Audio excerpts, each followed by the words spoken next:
stood, righteous and wise, led by the Spirit with heaven in his eyes. Long had he waited, heart firm and still, promised by God he would witness his will. Then through the temple he saw the child, the hope of nations, so pure, so mild. Now let me go, my watch is done, my eyes have seen the promised one. Salvation shines, a radiant flame, prepared for all in Jesus' name. A light to the lost, a sword to the soul, revealer of hearts and the glory foretold.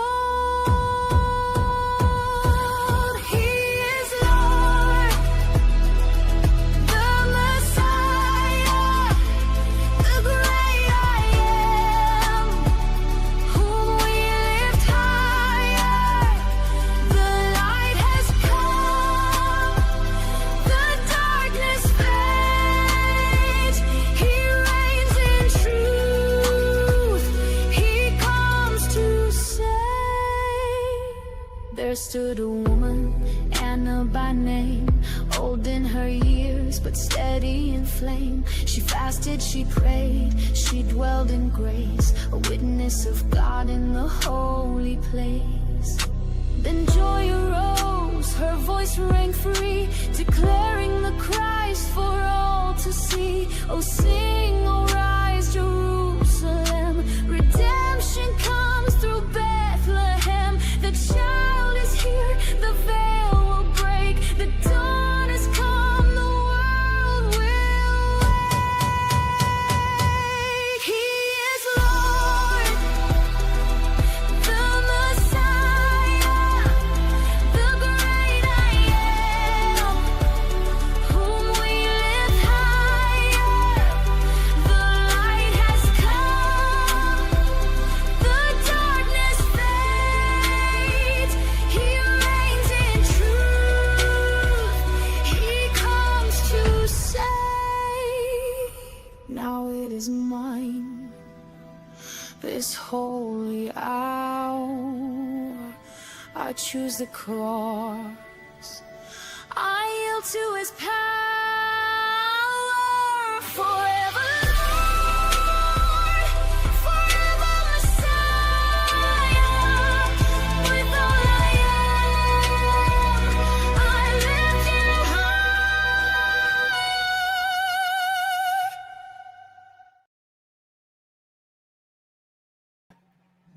And I forgot to put myself on there. I was enjoying the music way too much.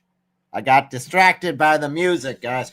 Okay, welcome, ladies and gentlemen, and primarily Muslims. This live stream is for you. So why is the Quran and the Hadith so Islamophobic? So these are some of the sections that I've gone through with Muslims that have shocked them. So Muslims, take note. These are the ones that a lot of you guys don't know about, that a lot of you guys need to deal with, and it can cause some serious questioning. So, yay, welcome. And you were even on that before we started. And just as the music started, there we go with Jack Ray with a 5, your brother in Christ gifted memberships. Thank you very much. And we do have the wheel. So I will need to spin that here for you. Here we go. Every time we get a super chat on here, we spin the wheel, as Jack Ray wants to call it, the wheel of misfortune. I don't think it's that misfortune, but we'll find out. We'll find out. So we spin, spin, spin, and we've got confetti times 2. So I've been sitting here, and there are balloons of confetti above me. So let's go ahead and have some fun with that. And it may or may not contain parts of the Quran, which probably does, if they want to pop. There we go. And there we go. 2 of them.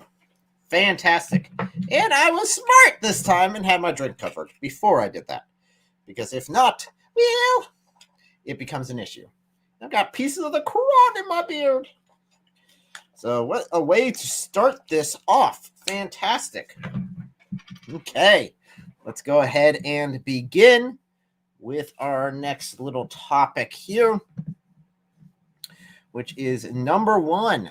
This one's pretty rough for a lot of Muslims. So let me share.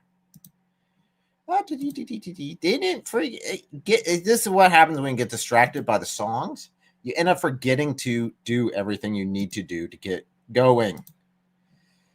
There we go. Okay. Let's go ahead and add this one here. This one's the first one that I want to focus on in this list here, primarily because this one talks about Muhammad trying to commit suicide. So this is Sahih al-Bukhari 6982. And this talks about Muhammad going up to the mountain to throw himself off. And again, this is after he's received the revelation. He thinks he's this prophet, and he's not getting any of these revelations. So as a response to that, he decides to go jump off a cliff or off a mountain, which I admit is kind of, seriously, Muslims, this should disturb you, because this is pretty rough here. If any of the prophets in the Bible decided, I'm going to go commit suicide because I'm just not getting the revelations I think I should be getting, it's a bit of an issue. Now, at the same time, he thought he was demon possessed, which, if that's your knee-jerk reaction, might be. Definitely when you look at the Bible, and we don't see that reaction from any of the true prophets in the Bible. We only see it here. Hey, welcome. Greetings. Welcome to, hey, Leif is here. Fantastic to see you, brother. So this is a bit of an issue. This is one that brought up to quite a few Muslims who had no idea that Muhammad tried to commit suicide. And I would find this is a big deal because, again, the revelations are coming to Muhammad not as this nice thing, but this terror, this fear. Some would call a phobia of some sort here. But I would say it's rational, not irrational. So phobia doesn't really work in this case, because a demon coming and choking you, or any sort of entity. Guys, if you are alone in a cave and something appears out of nothing and starts choking you, it's not an angel. Just putting that forth. It's not an angel. You could say that it aligns more with a demon physically attacking. So some sort of demonic possession. You could definitely say that. But it's just, so you have the choking out up top, and then you have the wanting to jump off the top of the mountain. And he did this multiple times.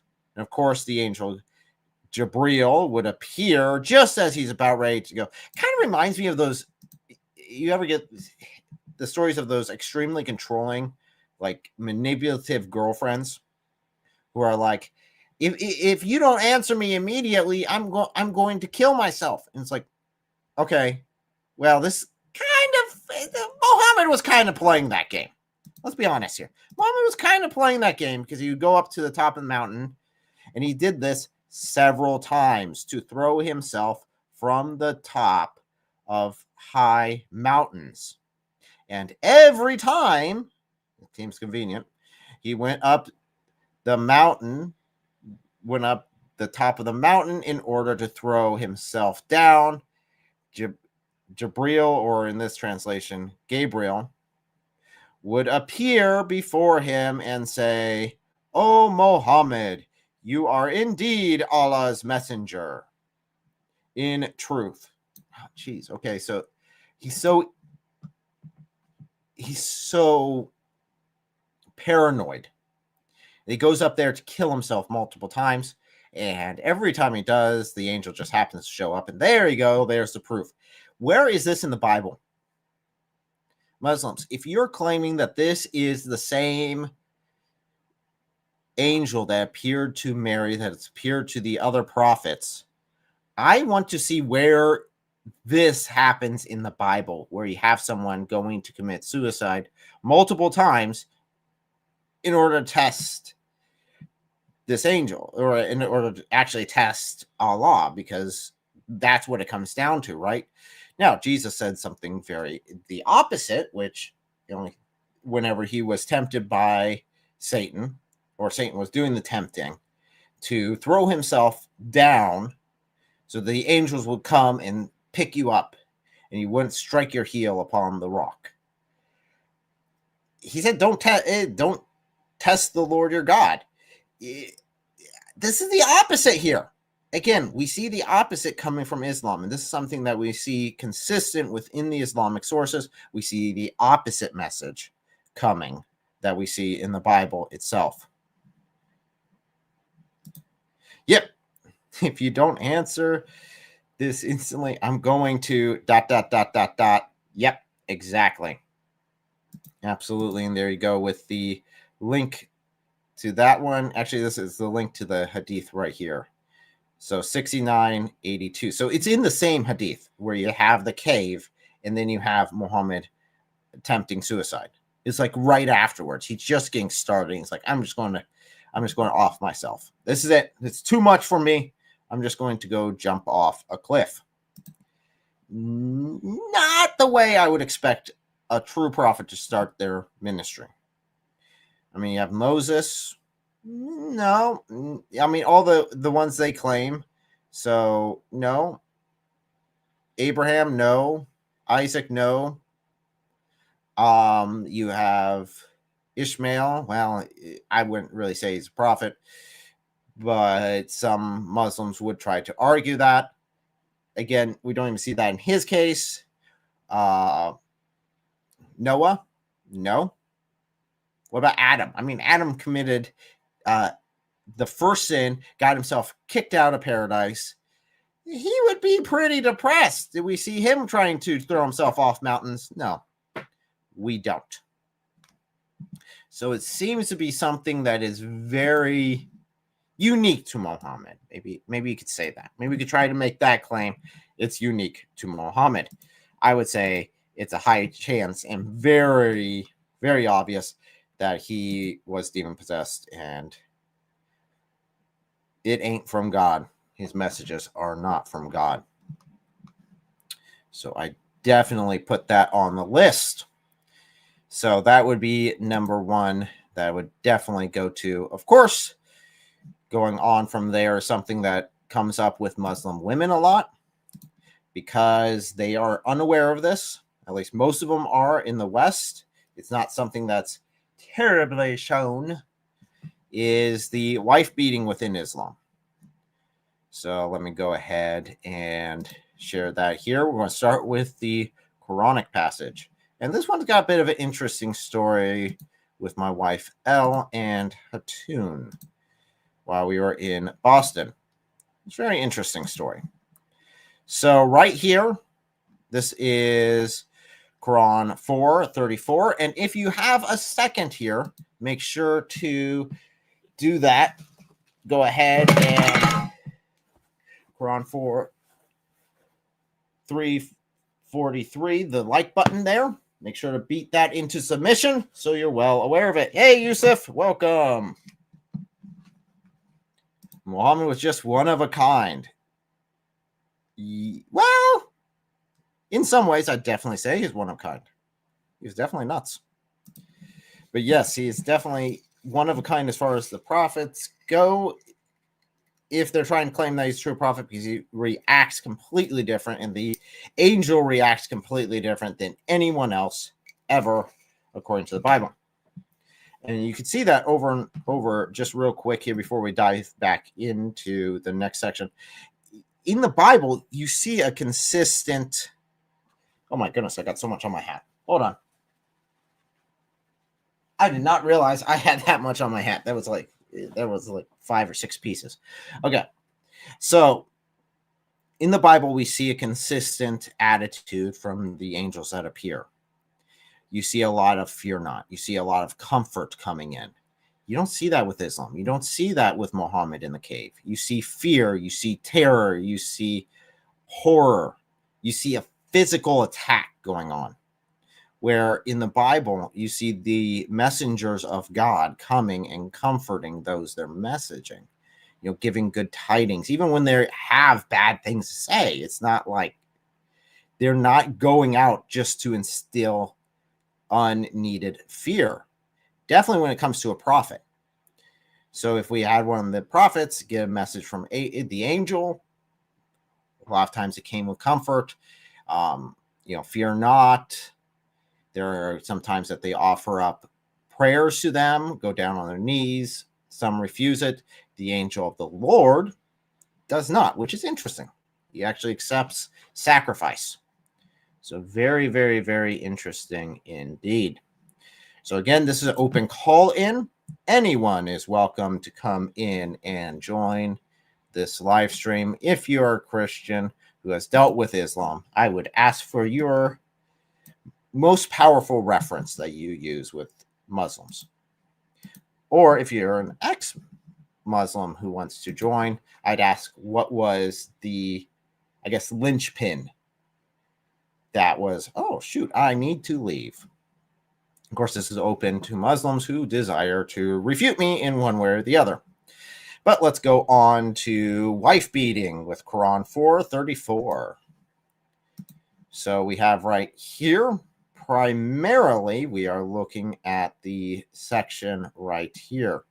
And so this is if you fear any sort of ill intent, any sense. So again, even in this translation, which is very generous, it's always if you feel or sense ill conduct from your women, so your wife. First, you're supposed to advise them. And then do not share their bed. So you tell them off, you get away from the bed, and then you strike them. Or this one really wants to try to add gently to it, but that is not in the Arabic at all. So now, this up here, the Arabic for that specifically, finally strike them. Okay, now even this one is, okay, their website's not helping them. So right here is where the Arabic is, which is the strike command. So strike them. And this is the same strike that we see in other parts of the Quran as taking their heads off. So when you encounter the infidel, you are to strike their necks, and that means kill them. That's the same sort of strike we see here, the same Arabic word used in both cases. Now, we've had conversations, and if I'm thinking it is Sheikh Google who's doing this, but we've come across a couple of times that they try to say that this word means separate. So separate from them is what they try to claim it, which doesn't make any sense because you've already not shared your bed with them. So you've already separated from them. And then they want to say, oh, well, the second part is to separate again because no, unless you're separating their head from their neck, because that's not what's happening here. It's strike.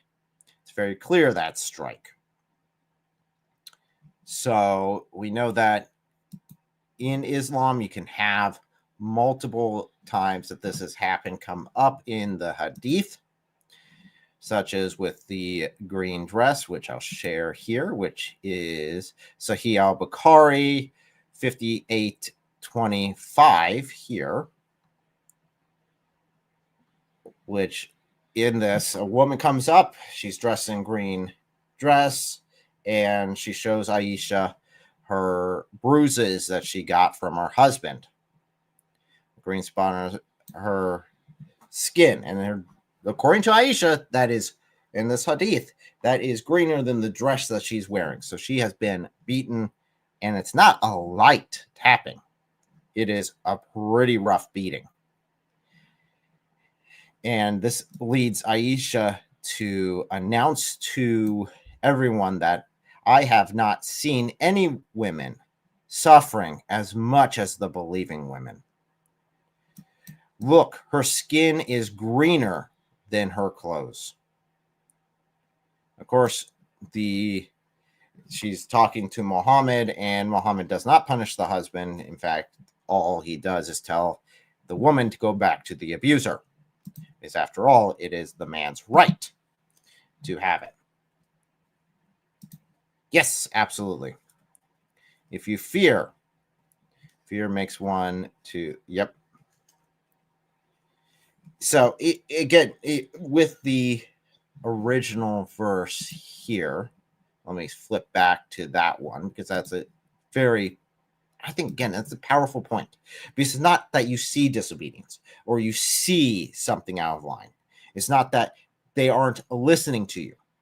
It is that you even sense it. You even think that there's something there. You even fear in your heart that there might be disobedience.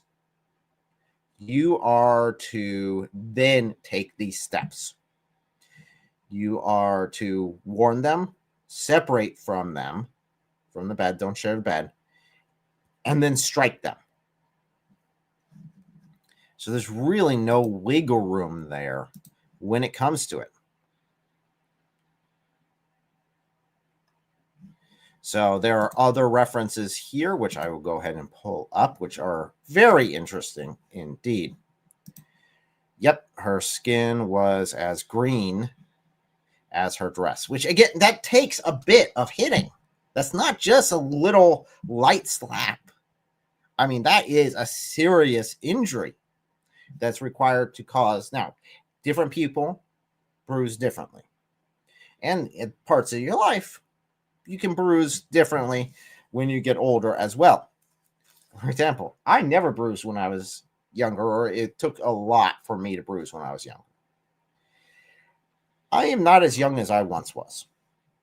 And I can notice that because I will get bruises on me and I'll be like, where did I get that? I don't even remember that being a thing, because I would just do stuff just like I did when I was younger. And lo and behold, I end up getting bruised from it. So yes, it does take quite a bit of injury in order to cause bruising. And obviously she knew where that was from, because it's kind of obvious. So yeah, so not that the husband needs to correct something, not that the husband was wrong, but oh no, it was the wife who was wrong and needed to go back to her abuser. After all, Islam really justifies that. Blocking your comments, well, that's a bunch of malarkey. Not from you, but from them. PigTube. The Muslims won't like that, but okay. So let's go back to a couple more hadith on this topic. So we have a hadith right here. Of course, the chapter header is the beating of women. Right up here is disapproved. But let's see what it actually says. So in Sahih al-Bukhari 5204. So this is supposed to be the Prophet saying this. None of you should flog his wife. Okay, stop. Right there. Muhammad, no more talking. That would sound really good. That statement right there. Okay? If you didn't say anything else past that point, that would sound good. And be like, oh, see, wife beating isn't allowed in Islam because of this section. Well, Muhammad didn't shut up, because he continued. And when he continues, there's issues. So none of you shall flog his wife as he flogs a slave. So this is beating with a whip to cause pain. So don't flog your wife as you flog your slaves. And then have sexual intercourse with her in the last part of the day. So can a husband flog his wife as he would a slave? Absolutely. Yes, you can. As long as you do not have, because there's this and here, do not have sexual intercourse with her in the last part of the day. So as long as you don't have sex with her after you flog her, you're fine. And again, this would also imply that you can flog your slave as well. I use this in a debate on that topic. So it's very obvious, yes, you can flog both your wife and your slave. Just in the case of your wife, don't then have sex with her. That's pretty bad. Yep, whipping.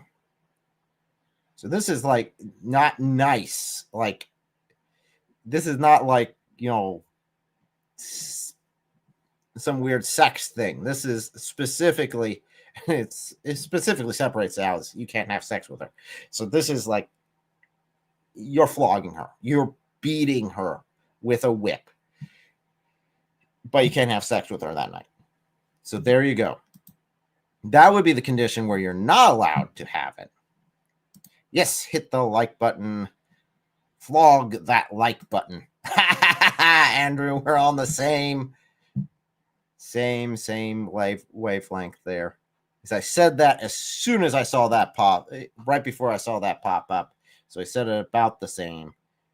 So, yep, that one's pretty bad. Now, what if a man does that? Is he ever going to be asked why? Well, no.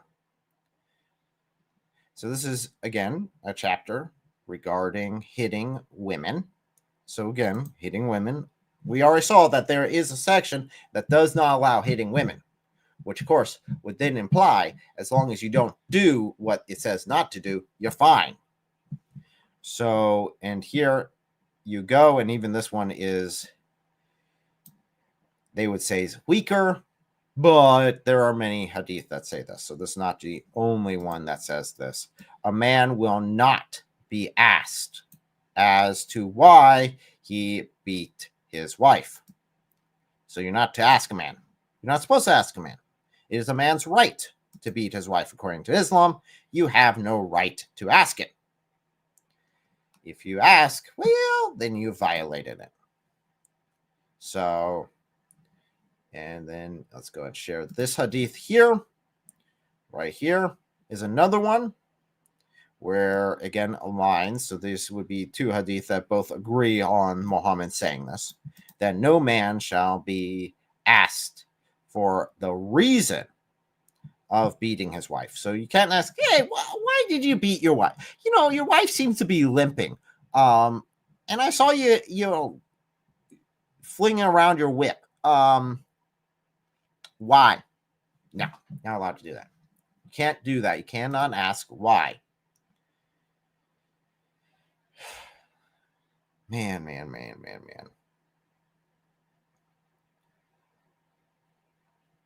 So there is just so many hadith that agree, yes, man can hit wife. Don't need to ask why. Just go ahead and do it. So we'll go ahead and continue on to the next one that's caught quite a few Muslims off, which I'm kind of surprised because it seems to be one that's very commonly known. But I still have Muslims who try to this day, deny these hadith. Wife should be your friend. Yes. Does a man hit or whip his friend? Well, no. Should not. Of course. The answer is no. But yes, again, comparing Christianity to Islam, you see vastly different requirements for husbands. Oh my goodness. For husbands. You see in Islam that women are property, that a man can do as he pleases with his 4 wives, that he does not necessarily have to be loyal to them. He can beat them, he can mistreat them, and even when he enters into paradise, he gets to pick his wives, he gets to have unlimited boy toys, and his wives get to stand in a corner and just be there for sexual pleasure, and that's it. So that's a bit of an issue there when you look at the Bible and he says, again, very different story. It says that men are supposed to be willing, husbands are to lay down their wives. So men, lay down your wives for your wife as Christ laid down his life for the church. So we are to love our wives as much as Christ loved the church and gave himself up for her. Yes, it says women submit to your husbands, but then it says men, die for your wives. Be willing to give up everything for your wives. That's what it says to do. It says Christians are lazy. Muslims are hardworking. Well, not really. And again, this is open call-in, so if you want to come up and talk, you're more than welcome. There you go. There's the link. Anyone can come up and join the conversation. Please keep it on topic as we go through. And I will have some quick questions just to establish your perspective before we dive in. Make sure I'm sharing the right one. There we go. Okay. So the next one is, share that instead. Next topic would be, of course, Muhammad's marriage to Aisha, the prepubescent girl that was taken, raped, and used and abused for 8 years, and then left childless for the rest of her life. That's the woman we're talking about, who was 6 years old. And he consummated the marriage when she was 9 years old. Again, she was prepubescent at the time. We'll show more of that later on. There are many sources. So this is Sahih al-Bukhari, 5134. So that one right there. Share this one next. So Sahih al-Bukhari, 3894. Again states it that she was a girl of 6, and then Muhammad consummated the marriage when she was 9. So again, we have this pattern going on through the Hadith that this is a confirmed instance. So she went to live with him when she was 9 years old. This is critical because later on we go through those other sources. So again, we find here in Sahih Muslim 1422c, find again Muhammad marrying her. Now this one says when she's 7 years old.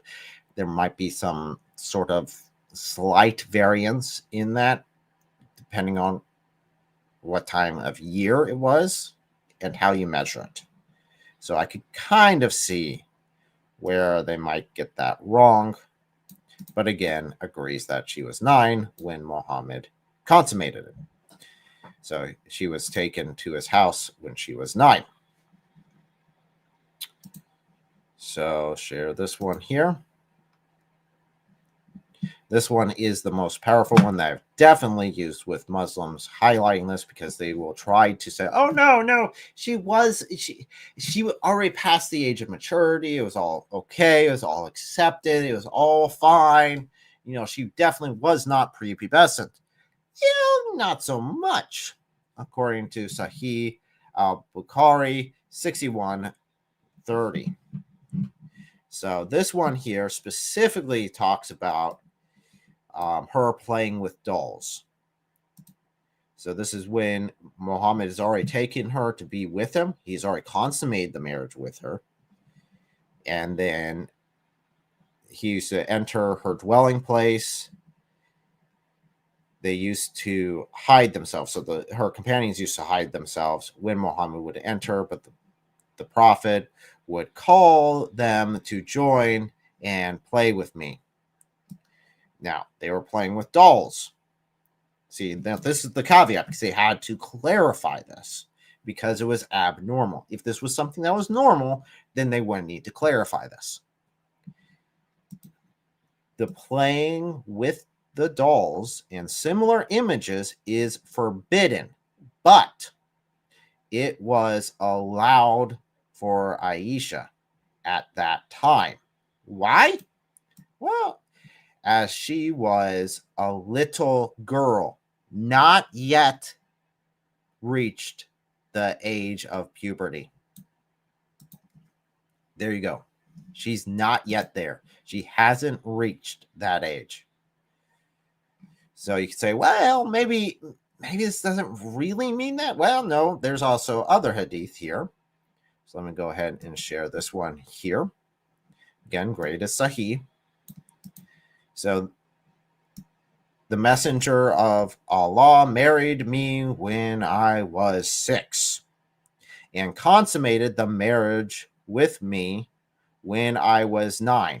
And so at the same time, I used to play with dolls. Interesting adding that section on there because you have marriage, you have the consummation of marriage, and then you have this little thing hanging on there of the dolls. It seems to be applying something that, oh, guess what? I was not of the age of maturity. I was prepubescent. I could still play with dolls. You take both these hadith in line, you find, Muhammad is a bit of a pedophile. Not a bit, a lot of a pedophile. There are also hadith that talk about Muhammad confronting one of his companions about marrying an older lady, a matron.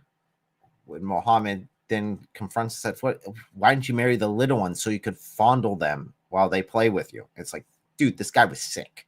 This guy was mentally sick. Hey, Mary, welcome.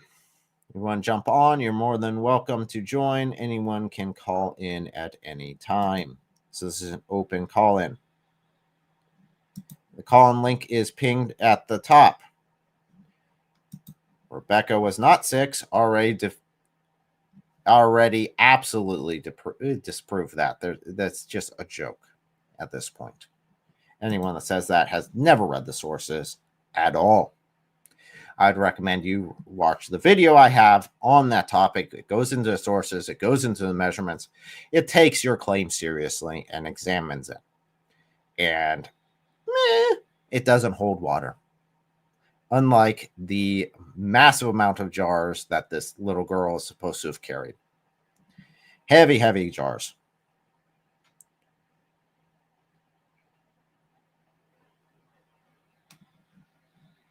I'm kind of multitasking. Well, you're kind of multitasking enough to be able to join. Well, at least be able to chat in the comments and read the comments. So, yeah, you could always join. Not that much more. So one of the other things that comes up quite a bit, which surprised some Muslims, is Muhammad's complexion. Why is this a thing? Why is this such a big issue? Well, it's because Islam has been sold as the the black man's religion. It's not white, it's the black man's religion. It must be true. Oh, well, not so much. Mostly because Muhammad was as white as you can get. They're very clear about it. Again, that's not an argument I would make about Christianity. Christianity is no specific skin color. It's very clear that redemption is for all mankind, regardless of your skin color, regardless of where you're born, what you are doing, anything like that. We can all come to the cross. It is all equal.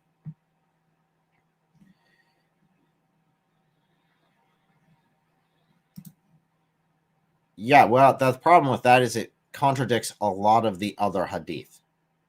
And I'd like to see your hadith because I don't think it's Sahih. Because a lot of the Sahih hadith all say that she was younger. And again, prepubescent. All of them. So that's a bit of an issue. Again, I will go ahead and give me a second here. Let me post the call-in link for anyone that wants to join. It is pinned at the top of the live stream, so you're more than welcome to join and call on in. So, the whiteness of Muhammad, again, is sold for quite a while as the black man's religion. Well, it was started by a white guy who owned and traded black slaves. So here you go. And all of them agree of the whiteness of his body parts. We're looking at the whiteness of his legs. We're looking at the whiteness of his legs here. There's a whole, this is all dedicated to the whiteness of Muhammad. There are so many. So we have Sahih al-Bukhari is talking about Sahih Muslim, Sahih al-Bukhari, also Sahih Muslim here about his thighs being white, his shanks being white, that's Sahih Muslim, his arms, his forearms being white, Sunan Abi Dawood. We have his armpits being white, that is Sahih al-Bukhari. And let's see, there's multiple in Sahih al-Bukhari, multiple in Sahih Muslim that say it. So Muhammad was white, and he owned and traded black slaves. That was sort of something he did pretty regularly. We'll get to the slavery part here in a little bit. They are tied together. So if you want to say that any white man in history, this is something that some people of a political perspective claim that anyone who is white who owned a black slave needs to be absolutely condemned. Well, here you go. Muhammad's owning black slaves. And he is white according to all of it. His abdomen, his face, his cheeks, his complexion in general. So much so that they could pick him out of a group.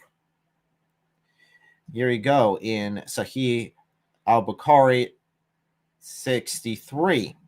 Talks about a guy who's just looking for the Prophet, Muhammad, just looking around for him.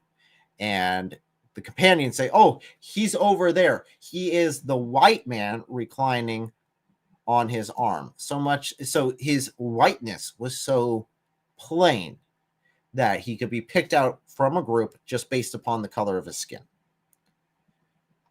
This boy was white, man. This boy was white as you can get. So again, other hadith, there are quite a few. So I will post this link on there, the complexion of Muhammad, the white complexion of Muhammad, in case you are curious later on. Again, it's not an argument I would make, because even like the skin color of Jesus does not matter in the end, because he wasn't here for one type of people. But if you want to claim that Islam is the black man's religion, and that kind of falls apart real quick. So,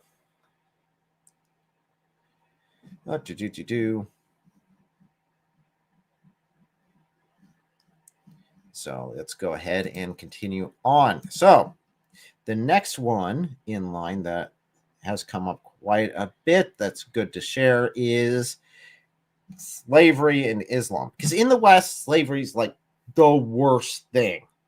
It's considered one of the worst things that have ever happened in history is slavery. Okay. Christianity, you have an entire book condemning slavery. In Islam, not so much. In fact, Muhammad himself was a slave trader who actively bought, purchased, and sold slavery. Bought, purchased, and sold slaves on a really high level, considering that in the West, he would have definitely been considered a slave trader as far as the amount of what he would consider merchandise passed through his hands. But here is an example. This comes straight out of the Quran. This is Quran 23:6. which is talking about keeping your chastity away from certain women, except with their wives. So, except for you can have sex with your wives and those in their possession. Some translations call this those your right hands possess. And probably if I went back here, their right hands, possess. So right here, the right hands possess. Possessed their right hands. Yep. So again, you see this possession, they're owning. If you own slaves, you can have sex with them. That's not you're perfectly allowed doing it. We know that Muhammad did. We know that Muhammad got at least one of his slaves pregnant. That's something that's well known. At least should be well known. I don't know. Don't know what I don't know. So here we go again in Quran 4:24 talks about this again. Go ahead and go on down, which again talks about those your right hands possess.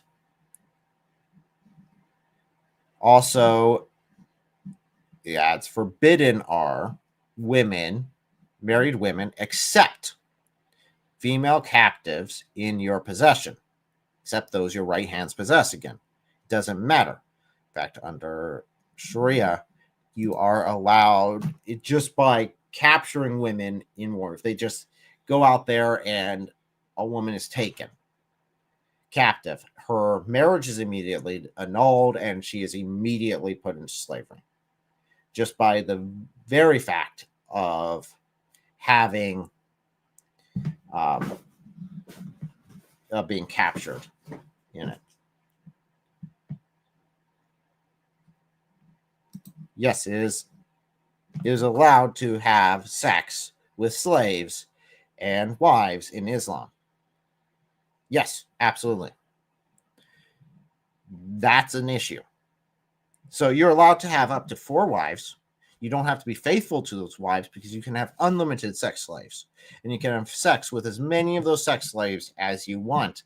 And you can sell and trade them as you see, as you want. And again, this is something you see as they're going out to war. They are specifically capturing women for this. This is chattel slavery. This is going out to capture these women.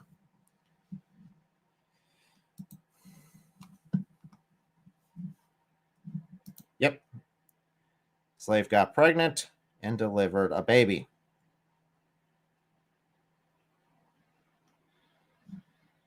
So, yeah, that's a bit of an issue. No, it's still allowed under Sharia. It's still allowed. Do you? Very simple. Do you condemn slavery as an absolute sin? Yes or no? I'm going to ask you that question. You're not willing to come up, fine. Just answer that question. Are you willing to say that slavery is a moral sin and those who participated in it committed this moral sin? Because I can say that. I can say that about every Christian who has ever participated in slavery. It was morally wrong for them to participate in, let's make it more specific, let's say chattel slavery. Any Christian who has participated in chattel slavery, that is morally wrong. Are you willing to say that about slavery in your case? If the answer is no, it's not illegal. It's still allowed in Islam. It's still allowed under Sharia. Look up Reliance of the Traveler. And they still do buy slaves and buy and sell slaves in Muslim countries. Even if it's just put on the books, if it's not enforced, then it does not matter. Yes. Yes. How was it? I think it was 1972. But I could be incorrect. Yes, it was. On the books, it was. Why? Because Western influence. Because of Western pressure. That's why.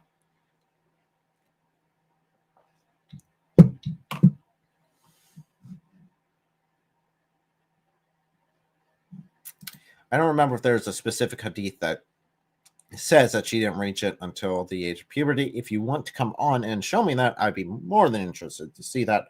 But during the time she was prepubescent when she married Muhammad. And when Muhammad consummated the marriage, mounted her for the first time, she was prepubescent. Well, actually, if you catch a free man, make him a slave, it's haram. No. If in war, you go out and you capture a man, and it's different because there's a difference in Sharia which way it is. So if you capture a man, then you are, the caliph is the one who is supposed to decide which is the best for the ummah. If he's supposed to be released, if he's supposed to be freed. Now, again, this is if he's not Muslim. Because if he's a Muslim, then you're not to allow him to be put to death, but you can sell him into slavery if you wanted to. There's also, he can be sold into slavery. So he can be sold as a slave, or he can be ransomed, or he can be just set free willy-nilly. That's what it is. Now, if you look at women and children, though, women and children, by just being captured, are immediately made slaves, and the women's previous marriage is annulled. That's in Sharia. I think it is under jihad, or it's under I think it might be under spoils of war section in jihad. So, yeah. Are you serious? Yes, you can capture people in war now. Yes, you can. I don't know what this is supposed to be like. So comparing with war now, come on. Are you saying that you can't capture people in war? Because if you're saying you can't capture people, that's just stupid. You can so totally capture people in war now. It's not impossible. It's actually something that happens quite a bit. So, yeah. Right there. So, yeah, Muslims are still making slaves of captured people. No question.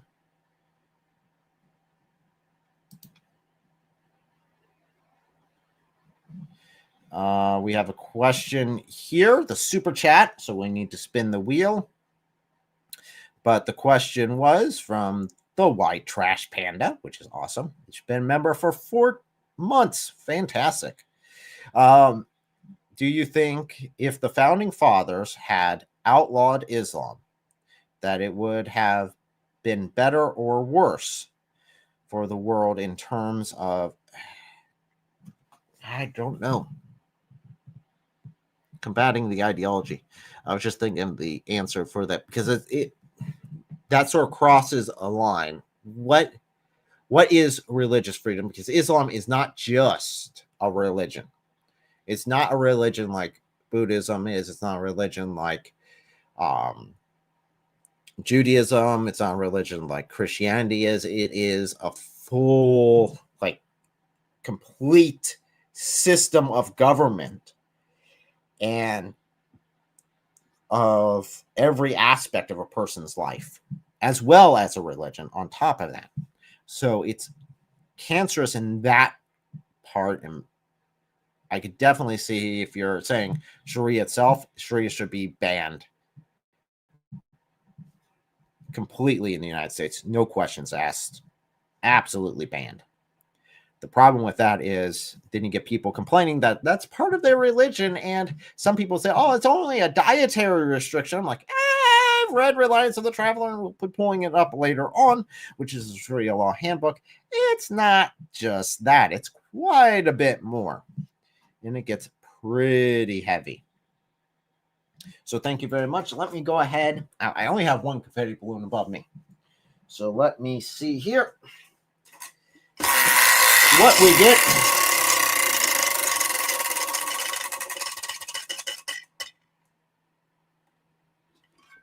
The party hat. We get the party hat. Okay. Let me switch on out to the party hat, which my kids decided to play with and now doesn't light up anymore. But we'll put the party hat on anyway. There we go. Party hat. Fantastic.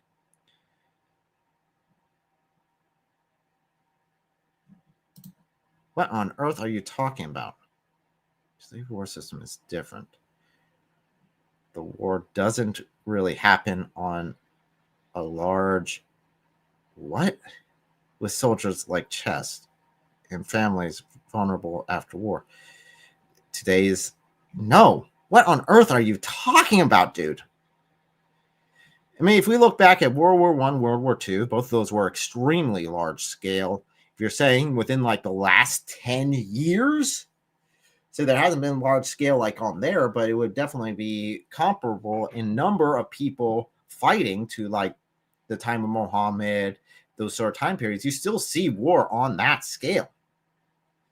It's a lot more urban. It's a lot more long range oriented. You don't have people going with swords necessarily. Still do have that, but you don't normally have that in that scale unless you're talking about guerrilla warfare. But you still have people being taken captive. It's not different.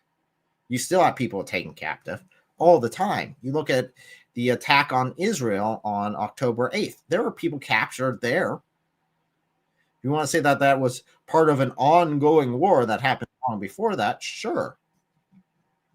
But oh no. Oh, well, not oh no, but oh yes. Hey, welcome, brother. Hello. More than welcome to join in. How are you?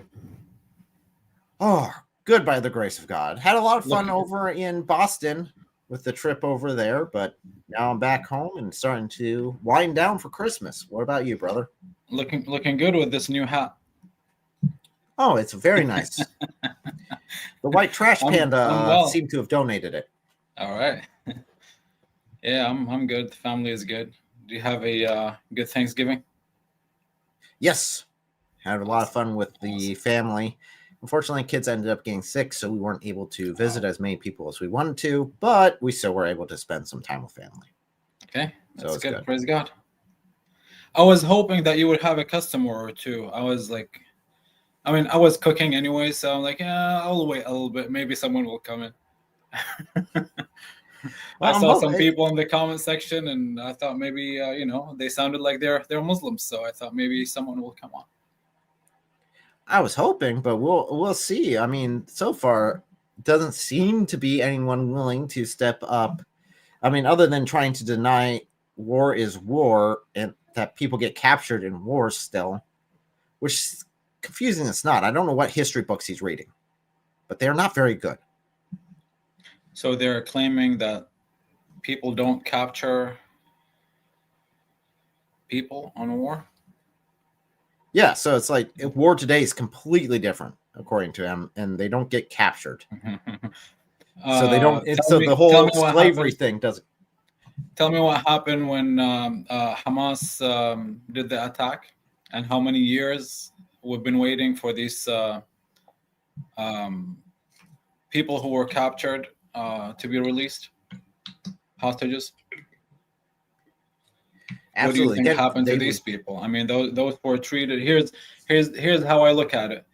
If those people were not hurt, let me rephrase it. If those people were hurt in any way, not just captured, they were used as Muhammad used his slaves, then Hamas were completely practicing Islam fully to the dot. If they were not hurt, then Hamas, even though even how evil we see them, would be way better than Muhammad.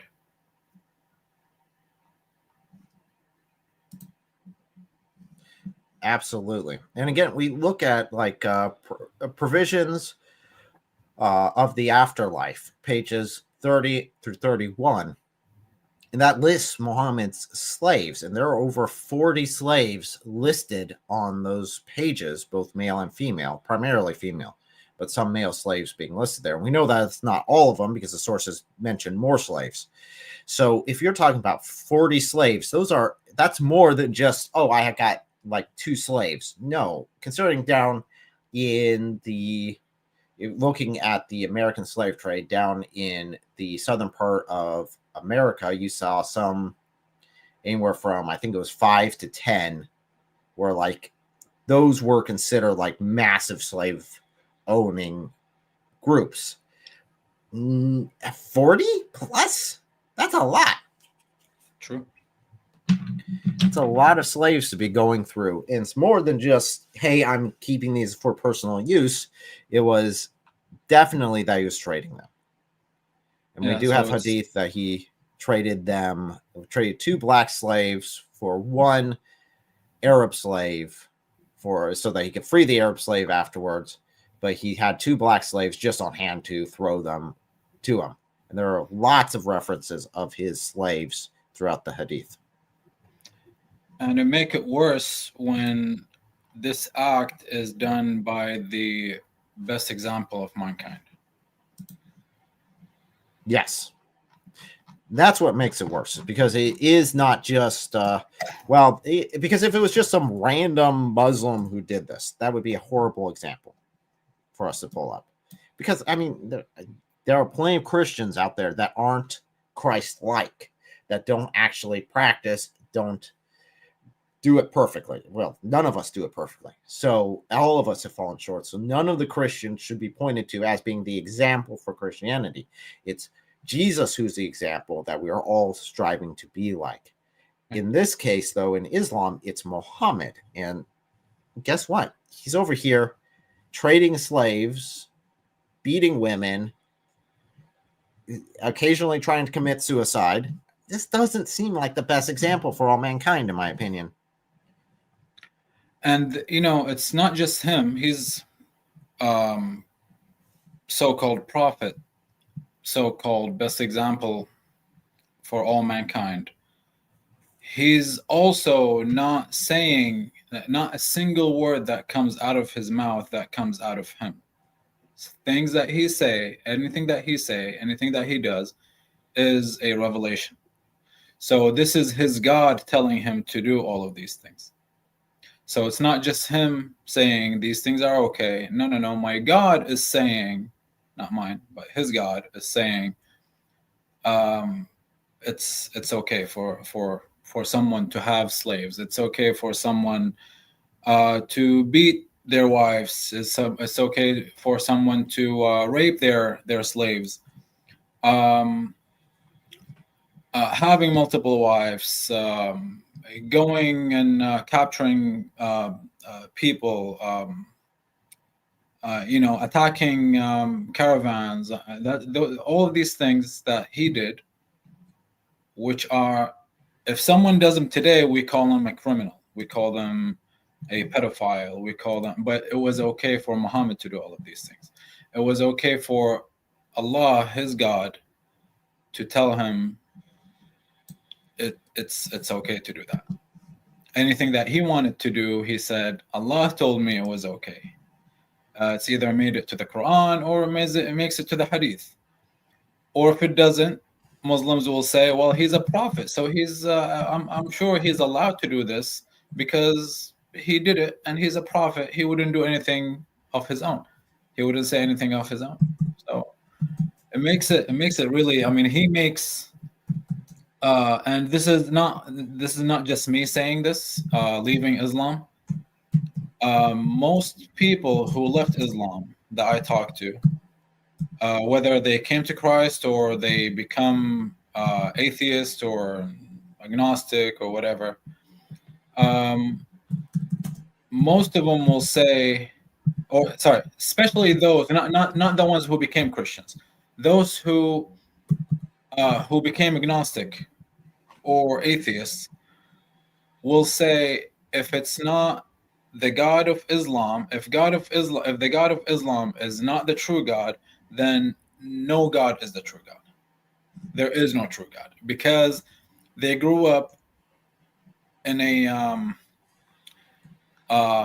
culture, or not a culture, in a religion that we were taught that this is the true God. So now when we leave we go like, we want nothing to do with God, because they damage the image of God for us. Islam does. So yeah, it's not good. It's not good. And sadly, I've seen that in a lot of cases, that it's the damaging of the image of God, which is, again, when we're talking against Islam, when we're talking against other religions, we are dealing with the actual enemy that we're to deal with, which is not the people. It's the force behind the ideology, the principalities of death and destruction that are demonic in nature. And I mean, that's just a trick. Again, another deceit of the enemy. If they can't keep you in Islam, then they're going to poison your mind against Christ.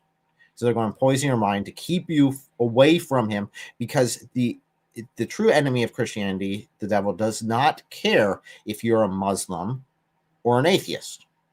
The result's the same. You are going to end up in hell in the end. Yes. Yeah. For people who are watching, I mean, you know, it's like there is only one hell. Muhammad is going to that hell. Whoever doesn't know Jesus will go to that same hell. So it's you know, for us to speak against Islam, to me at least, it's because I mean, I came out of Islam, so you know, this is what I know. I don't know much about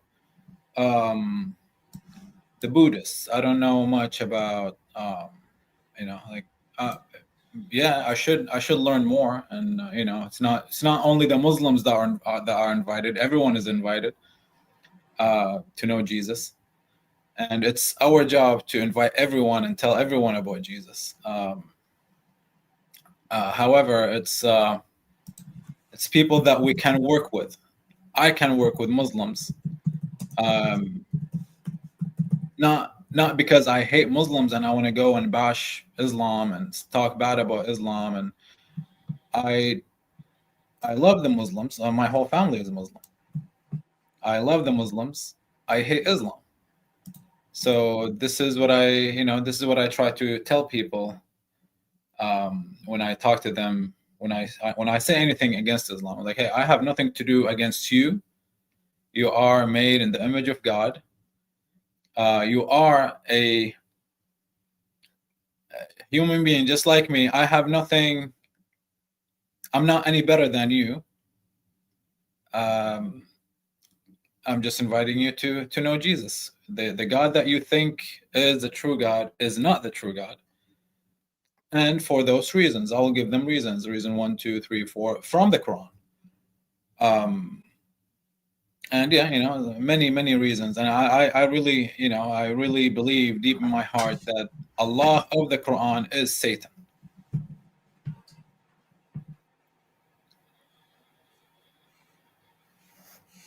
And of course, he wants to play the stupid word games. Allah, you know exactly what we're referring to when we say Allah in regards Allah, to Islam. it is Allah is Arabic word for God. No, not really. The word God, I speak Arabic. The word God is ilah, not Allah. Ilah. Even in your shahada, you say la ilaha illa Allah. God is ilah. There is no God but Allah. But even if you want to go with the word Allah, yes, in the Arabic Bible, the word Allah made it to the Bible, or made it into the Bible. It's a translation. It's a translation that was powered.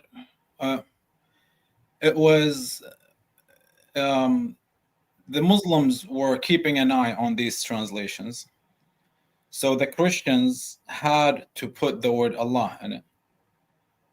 But look at Allah in the Bible and look at Allah in Islam, in the Quran. They're different Allah, completely different Allah. Just like, exactly like the Jehovah that I that I worship and the Jehovah that Jehovah's Witness talk about. They're not the same. Allah, God, has attributes, has standards. Your Allah, Allah of Islam, does not follow those standards that the Allah of, I mean, I don't even say Allah anymore because of the because of the damaging image, or the damaged image that I have against God in Islam. So I just don't even say Allah anymore. But no, my friend, Allah does not mean God in Arabic. Ilah means God in Arabic. Allah has a name. Absolutely. Now, just as a point of reference for those who might be curious, because our Muslim friend here wants to try to deny that you can take slaves in Islam even today. Guess what? You still can. So this is from Reliance of the Traveler. This is, at least on the PDF, this is page 622. So 622. Section, we'll be looking specifically at section 0913. Says, when a child or a woman is taken captive, i.e. similar to, like, for example, when they took captives on October 8th, it says they become slaves by the fact of capture. So it doesn't matter what time period you're in. If a woman or child is taken captive under Sharia, they are immediately made into slaves. And the woman's previous marriage is immediately annulled.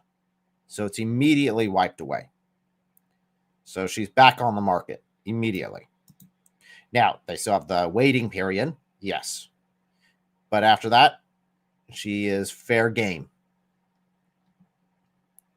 So, absolutely. Now, so 09.14 talks about what you do with men. And there's a lot of rules about that. But when we're talking about, and one of them is that you can sell them in slavery. Can this guy show us about women? Can this guy show us a reference where it says that slavery stopped at a certain point in Islam? Or that'd be great. Yeah, I mean, it would be great. But think about it this way. Yes, I know there are some Muslim countries that don't allow slavery anymore. I know this. However, it's the infidels that stopped you from practicing your own religion. So if it wasn't for the West, what you call infidels, you would have still practiced having slaves or owning slaves. Okay, so we have a caller here, KL. Go ahead and remove this here from the screen and let you on up. Welcome. Can you hear us? His mic is It muted. says you're muted. Okay. Okay. My mute button was acting up. My volume, sound button was acting a bit funny. So it seems, Saturday nights for me. Hold on. Whoa.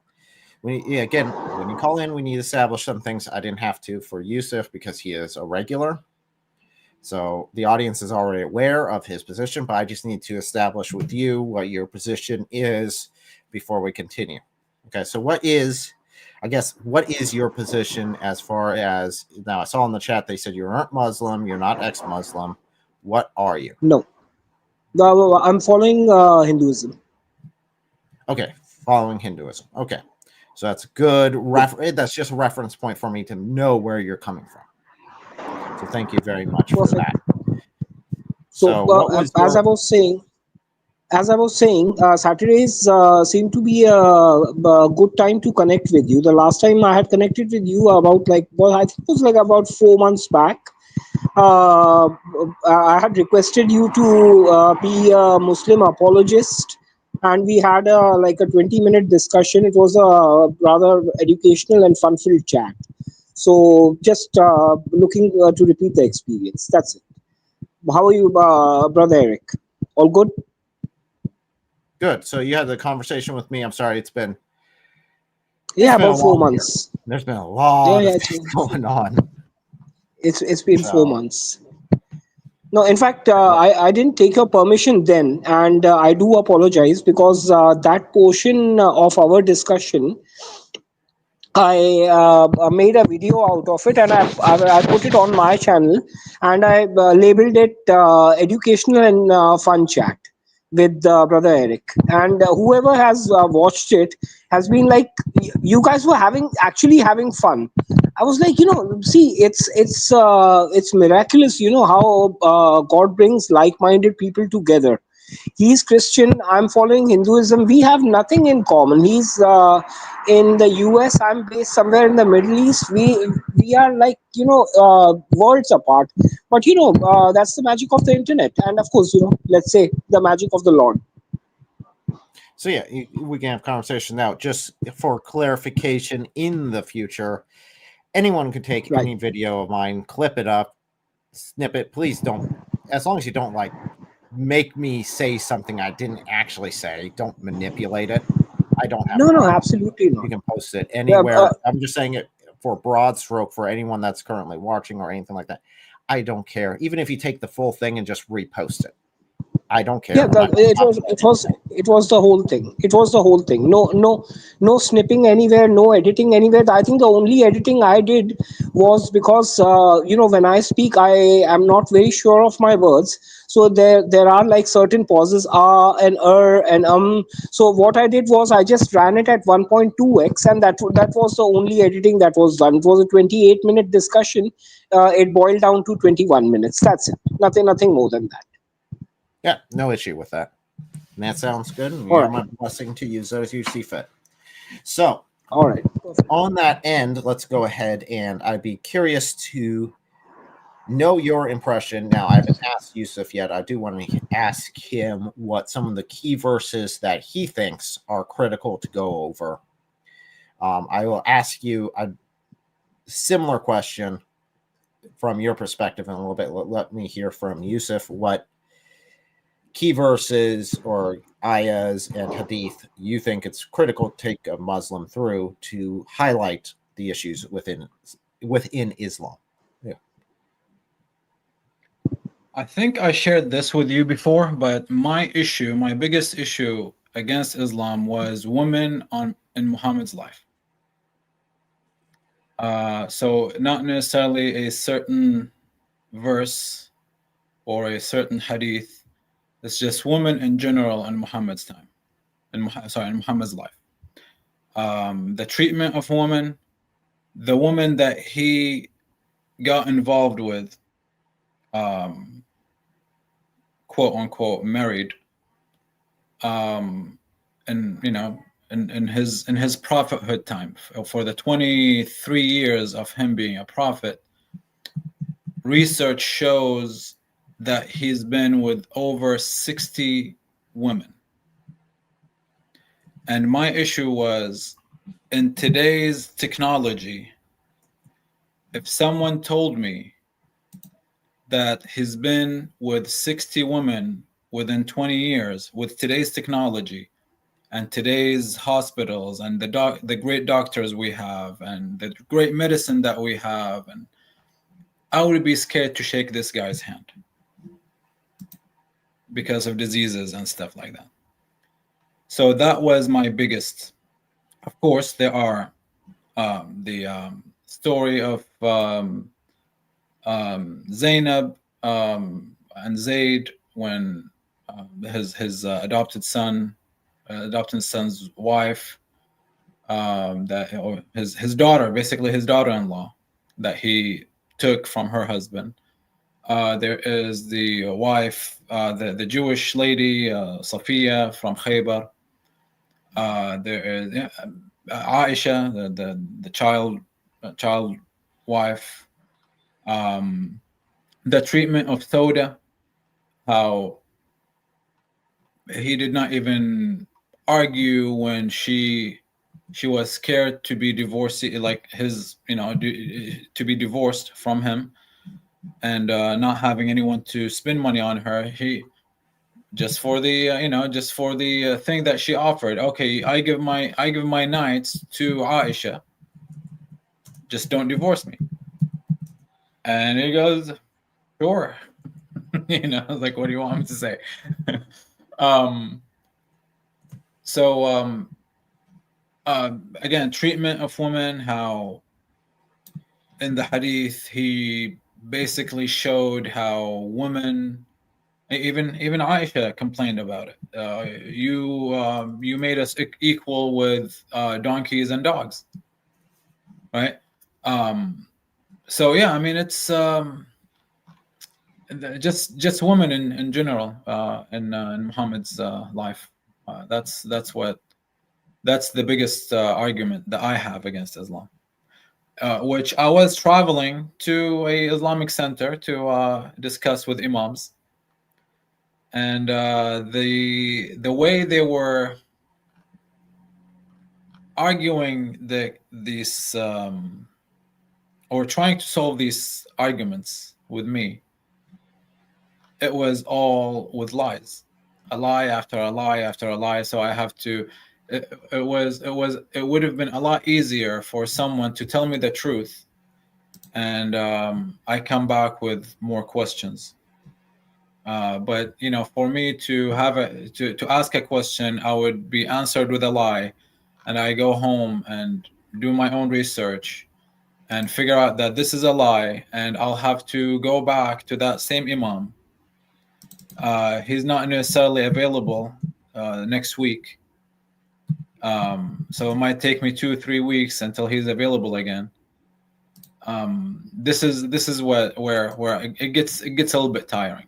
Discussing it with a imam, and again, growing up, and this is in every family, a Muslim family, they will, or even Muslim school, any Muslim school that you go to, they will always tell you this example of, well, if you have a broken bone, you go to a doctor that's specialized in bones.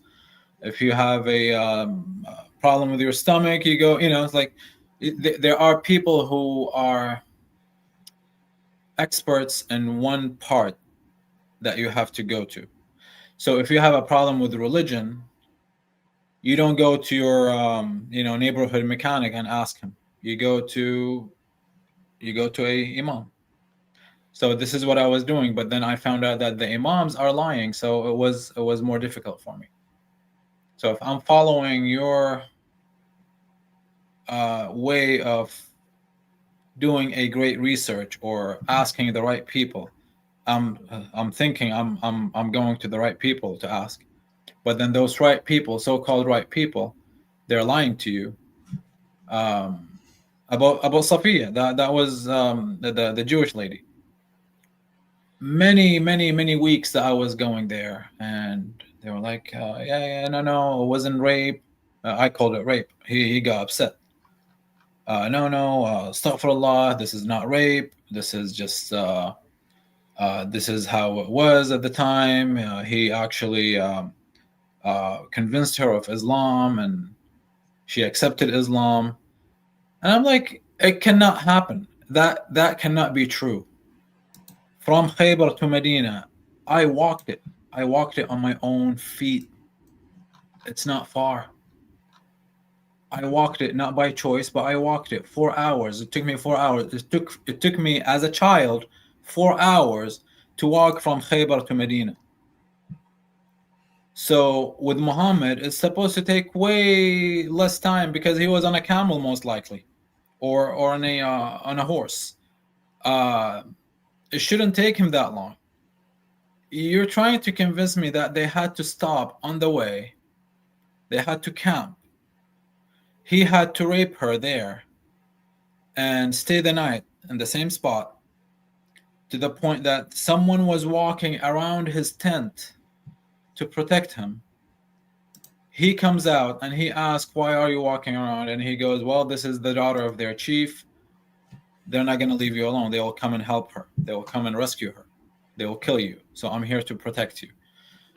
So this dude could not wait until he got to Medina. He had to camp. And they were trying to convince me that this lady was convinced of Islam. Like, how is she convinced of Islam in 4 hours? If it took 4 hours, and she marries him in the same night. They call it marriage. She sleeps with him in the same night, and you're trying to convince me that she's okay with it. It's not rape. So that's basically what made it clear for me that this guy is now. I'm not talking about Muhammad. I'm talking about the Imam that I was asking. It turned out to me that this guy is a fraud. He's not legit. So I'm like, you know what? It's either I go find someone else, or I just cut it short. I'm not gonna ask anymore. I'll just leave Islam. And I told him, I said, you keep doing this, I'm leaving. I'm telling you, I'm leaving. I'm not coming back. I'm leaving Islam. So yeah, I mean, just women in general in Muhammad's life. Yeah, I think for me, out of those women, definitely the whole thing with Zayd, that blows my mind, because specifically where it's talking about Allah, Muhammad saying that Allah put the lust for her in his heart.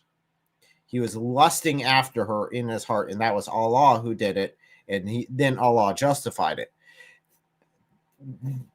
What makes that a massive issue for Islam is, again, when you go to the words of Jesus and you read that even if you lust after a woman in your heart, you have committed adultery with that woman. So this is Muhammad, the ideal man in Islam, saying that their God had made him commit adultery with this woman. So just taking it in line with what they would agree are the words of Jesus, being that you're committing adultery in your heart. If you do this, that's a major sin. That's a major issue. And with that story, I can't get past that. And then it's the immediate, well, the reason why I did this was because, so you know that you can marry your adopted son's ex-wives. You can marry them. And then he immediately demolishes adoption. It's like, what logical conclusion do you get this? This just makes no sense at all. So, okay. So, KL, I'll ask you the same question. I don't know how much you deal with Muslims. Again, we're keeping this on topic. As much as I disagree with Hinduism and think there's multiple issues with it, that's for another live stream. For this one, we're talking about why is the Quran and the Hadith so Islamophobic. So have you dealt with any specific passages that you find to be an issue within Islam? Can I address the same thing, the story of Safiya, if you don't mind? Yeah, I mean, it's okay, a massive issue. I agree. Yeah, no. That's the point. Because you've just Brother Yusuf has just just gone over it lightly. My issue, I have 3 to 4 issues with this story, and whenever I've had a discussion with any Muslim, it's like rag a tag. It's like show the left, hit with the right, show the right, hit with the left. They cannot protect Prophet Muhammad on this by any measure of imagination. Point number 1. Safiya bin Huay was traded for 7 slaves. So that confirms Prophet Muhammad as a slave trader. Point number 2, the concept of iddat is actually biddat for Prophet Muhammad. Even when a slave is taken, I think the iddat is around 10 days. And for a married woman, after her divorce or after her husband passes away, it's about 3 months. He humped her the same night. I'm sorry about that. He got intimate with Safiya bin Huay the same night. Okay, so that's the second problem. The third problem is Diya al-Kalbi. which Jibrail was coming disguised as Daya al-Kalbi, but in this story it's just Daya al-Kalbi. So Daya al-Kalbi and the Uswatul Hasana, they had their own like thing going on, side affair going on. So there are multiple problems with this. I don't think any Muslim can by any measure of imagination try and defend Prophet Muhammad on this. I'm sorry if I've been like very straightforward and I've crossed a boundary or something, but you can correct me if you feel I was wrong somewhere. No, I appreciate you just going straight forward. Again, since we're staying on topic, I agree with you that this is a massive issue. Yes, he was trading slaves with Dija, and then the whole thing with the question of Muhammad and his little bit of fun with him. Let's just say that is Okay. a great question. But yeah, so I agree with you. That seems to be an issue here. That would be a problem. Of course, we have, again, just going back to the topic, the couple of points I was bringing up. One of the other ones is the fact that Allah needs sin in order to be fulfilled. He has to have sin. And that is found in... Go ahead. What do you say? But yeah, but I'm saying absolutely. I just said absolutely. Because the policy of Allah is very simple, that I need people to actually bow down and beg for forgiveness, beg for mercy. If you do not commit sin, you will not beg for mercy. If you are living a righteous life, you will not beg for mercy, and you will not beg for your sins to be forgiven. So I'll just eradicate the whole human race, and I'll start all over again. And I want people to commit sin so that they can beg me for mercy. That's a pretty darn narcissistic attitude. I mean, I don't know, that's just my view. Please, again, feel free to correct me if I'm mistaken. And actually, that's the hadith that we will be going over shortly. Now, for everyone to understand, in the Christian view, that we have all been born with a sin nature, and we all need redemption. So the advantage is that Christ has done that for us. He paid the penalty of sin himself out of his infinite glory in order for us to have a relationship with him. So he redeems us and gives us that salvation. Now, God himself in the Christian view is a triune God. It is three persons, one being. And in that case, you have the ability to have the relational elements within that triune nature. So before time was created, you still have God in that capacity. So he still has the ability to love. He still has the ability to communicate because he is three in one. So he has that already. But Allah does not have that because Allah is one. Tawheed. He is one and only one. So before creation happened, he could not express love. He could not express compassion. He could not even express forgiveness. But what we see in the hadith here in Sahih Muslim, let me pull it up on my screen because it is smaller. There we go. Sahih Muslim 2749. We see again, this is supposed to be Muhammad giving this message. He says, by him in whose hand is my life, if you were not to commit sin. So if you were perfect and did not commit sin, Allah would wipe you out of existence and he would replace you by those people who would commit sin and then seek forgiveness from Allah. So he would be the one who just wipes you out. So again, this shows that Allah needs sin, that he needs that in order to have that forgiveness. If he does not, if the people of this group were not to commit sin, then he would just wipe them out. That's the opposite of the God in the Bible. The God in the Bible intent is for us to enter into paradise, for us to have a relationship with him, get to know him, and then enter into paradise as perfect beings, not because of our perfection, but because of the perfection of Jesus Christ and his blood sanctifying us. That is our view as Christians.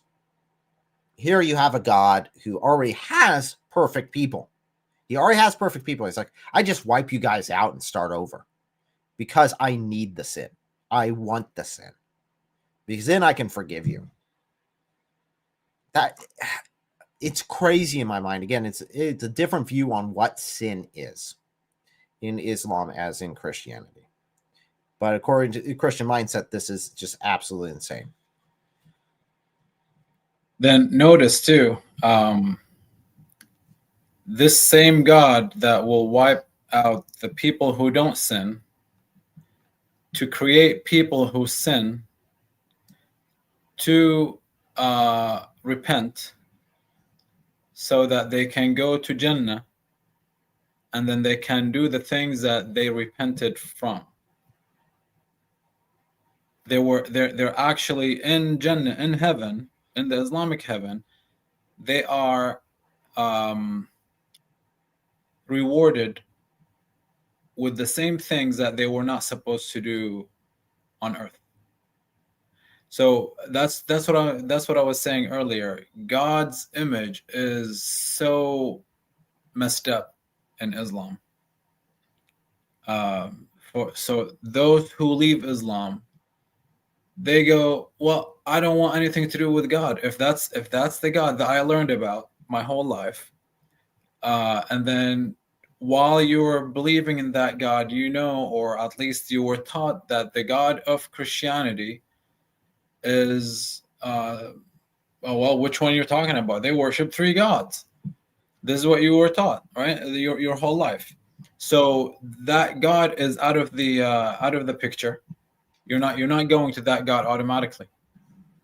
So you stay without a God.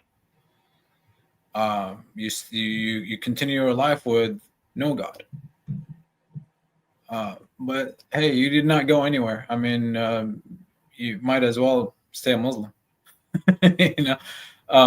because it's the same place that you were going to.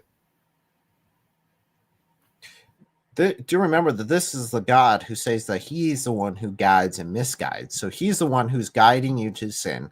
He's the one who created you with the intent that you would commit sin. He wants you to commit sin. So in the garden, if Adam and Eve did not commit sin, did not fall, then Allah would just wipe them out and start over till he found someone who did screw up. This is a God who seeks you to mess up. He wants you to mess up, not a God who seeks your good.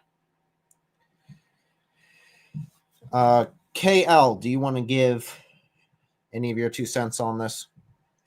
Actually, I would use the word. You use the word. He wants you to mess up. Actually, I would use another word. I would say he needs you to mess up so that you can actually feel guilty and so that you can beg him for forgiveness, and that would validate his presence and elevate his narcissistic personality order to a different level. That's about it. That's what I had in mind. He needs you to sin and then beg him for forgiveness. That's that's really sick. Actually, that's really twisted. Actually, that sounds more like a slave master to me rather than a god. I'm sorry. That's just my view. Yeah, please do continue. No, I think you brought up a very interesting point there. Yes, this looks like according to you, the slave master more than a god. And yes, that's the highest position you can have in Islam, is that of a slave to Allah. That's it. That's all. Now, in Christianity, we see different.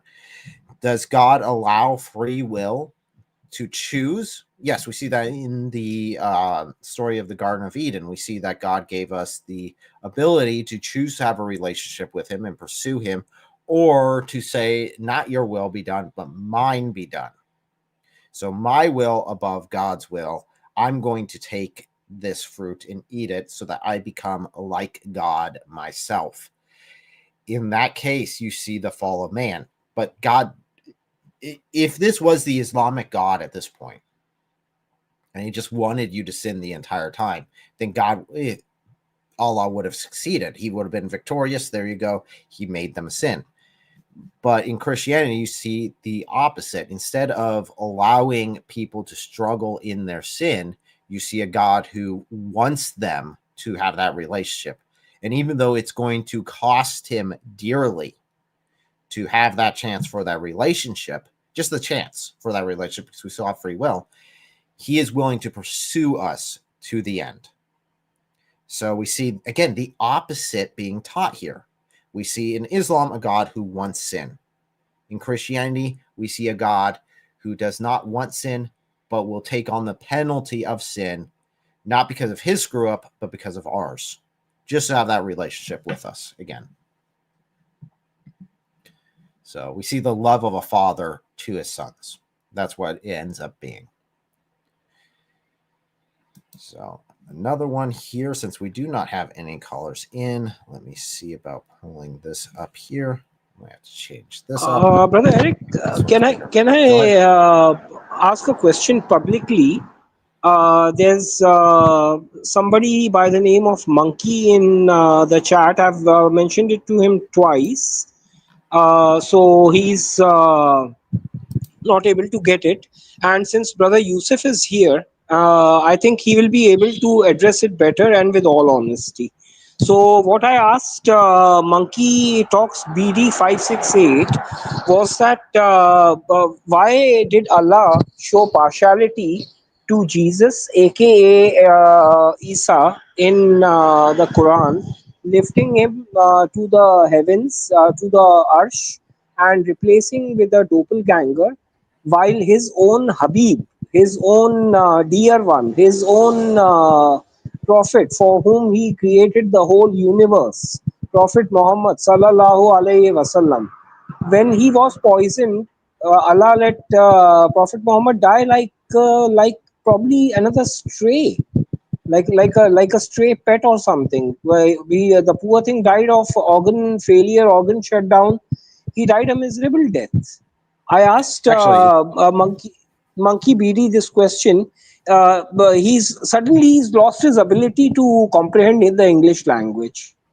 So that's why I had to ask it. I asked him twice in text. Now I had to ask him in audio.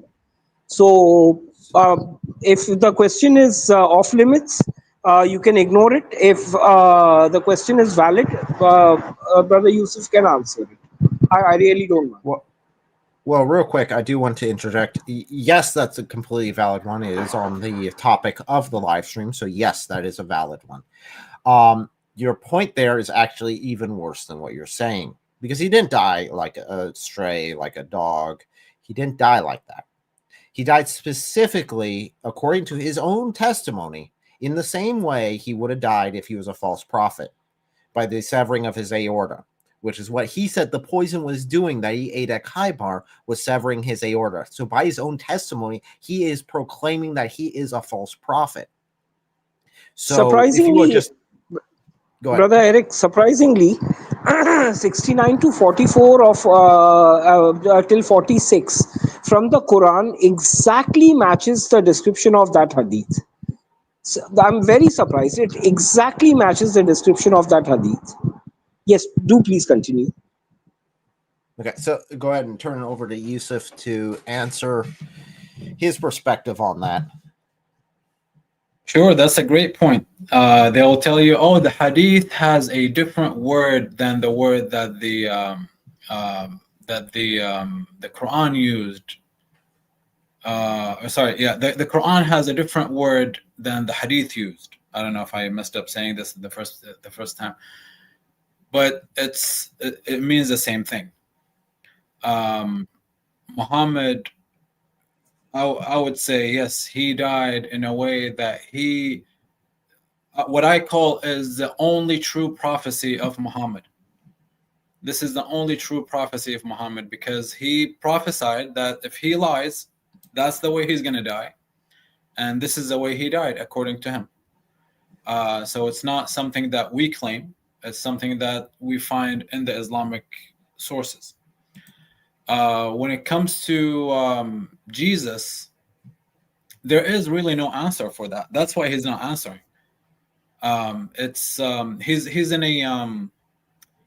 He's in a bad position right now, in a bad angle. He cannot answer it. That's why he's avoiding answering it. So it's not like he's ignoring you. Really, there is no answer for this. He's actually just denying the Hadith at all. He's denying the words of Muhammad. He can deny the Hadith, and this is something that that is very common. You deny the Hadith, you deny the Quran. Guess what? I hope that you deny Muhammad and no Christ. There is no way around it. If you deny the Hadith, are you saying that you don't take Hadith at all? I doubt that you don't take Hadith at all. I would love for him to answer this if he takes Hadith, because I can keep going for another. He has definitely taken. He has definitely taken Hadith before. Yeah, he has to different Hadith. He has to, because if he says no, then he cannot pray. He cannot do siyam. He cannot fast. He cannot go to Hajj. Because none of these things are in the Quran. Yes, it tells you pray, but you don't know how to pray. It actually tells you how many times you pray. You pray more times because you say the Hadith told you that you need to pray more times. Instead of 3 times, you pray 5 times. Well, the Quran doesn't tell you 5 times; it tells you 3 times. So yes, you do need the Hadith in everything that you do as a Muslim. When it comes to Jesus in the Quran, Islamically, really, I mean, the Hadith, not the Quran, because the Quran doesn't say anything about his coming back. My issue with Jesus in the Islamic, the Isa of Islam, is why is he coming back? What's his purpose coming back? Because it seems like the Muslims are not waiting on Isa to come back. And notice, I did not say Jesus. They're not waiting on Isa to come back. They're waiting on Al-Mahdi. So even Isa, when he comes back, he will be waiting on Al-Mahdi to follow. So Isa is going to follow Al-Mahdi. So he has no purpose in Islam. Kill the pig and break the cross. I mean, that's a joke. That's a joke, because anyone can do this. I mean, God, if he's powerful, if Allah is powerful, he can send a donkey to kill a pig. He can send a donkey to knock out a cross. He doesn't need to bring Jesus to kill a pig and break the cross. So again, he has no purpose coming back. There is no need for him to come back, and that's the Isa that you know. Now, Jesus is a different story. I would rather for you to learn about Jesus before you learn about his coming back. His coming back to you should be a little bit, not a little bit, but a lot more scarier than what you think. Again, I did this a couple weeks ago, probably quite a few weeks ago. Did the comparison between Isa in coming back, his return, the end time prophecies in Islam versus the end time prophecies in Christianity. There's some interesting parallels there. Some creepy parallels, by the way, which is very interesting. If you want to say that they're individual revelations, then that looks scary. If you want to say one kind of copied the other, you can kind of say that, but then they invert, basically, which is, again, interesting. So we have a question here that I do want to address from our Muslim right here. It says, where in Hadith? Now, real quick, just as a point of reference here, before I pull that up, I do want to pull up the part in the Quran that talks about this. So this is Quran 69:45. It says that we would have certainly seized him by his right hand. I'll actually go back just a little bit. So if this is what it's referring to. If he had made the messenger made up something in our name, so in the name of Allah, so if he would have made up something, then we, again, Allah talking we, but again, Tawheed one, it's confusing, but we'll continue. We would have certainly seized him by his right hand, then severed his aorta. So it's by the will of Allah that Muhammad's aorta is severed. So right here. So that's the Quran.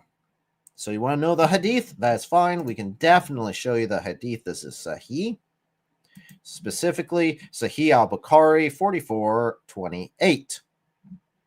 And it says, the Prophet in his ailment in which he died used to say, now, there's good evidence that he said this multiple times, and this is not just the only time that it was said. I definitely argue that he said this multiple times.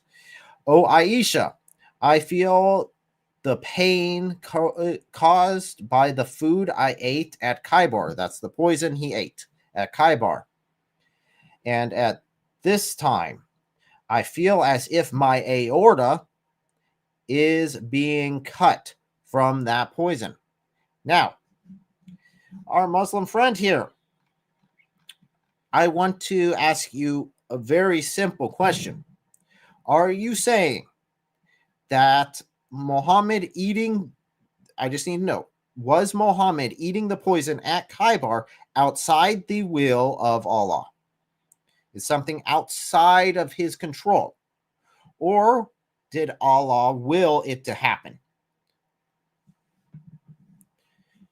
That is my question for you. Did Allah will that Muhammad be poisoned? If it is, then yes, I would say that he was seized. Allah seized him by his right hand and severed his aorta. Which again, you wouldn't normally describe that. You wouldn't describe a poison cutting your aorta. It seems like an odd statement to me. Because poisons you normally burn, maybe stabbing pains, but a cutting pain. Interesting choice of words, in my opinion. And there, as if, is not in the Arabic. Thank you very much. You are right. That is added to make it seem better. But no, I feel as, yeah, I don't know why they didn't put that in brackets, because that's not there. As if. Because I've seen that other places where they put it in brackets. My aorta being cut. So was Muhammad wrong that his aorta wasn't being cut and he was lying? And Muhammad's a liar? Or was Muhammad right in his diagnosis and his aorta was severed just like Muhammad, like he said he would die as a false prophet? Either way, it's an issue. It's a pretty good one too. Yeah, and I heard many people talking about this. The word in the Hadith, Abhari, and then the word in the Quran being Watin. Those are not the same words, but it's talking about the same part that was talked about in this in those in the Hadith and the verse. It's not our translation. It's your Islamic scholars' translations. So if you want to say it's not the same, or if it's not the same word, the translation says it's the same. The meaning of that part is the same. It's like when you're saying a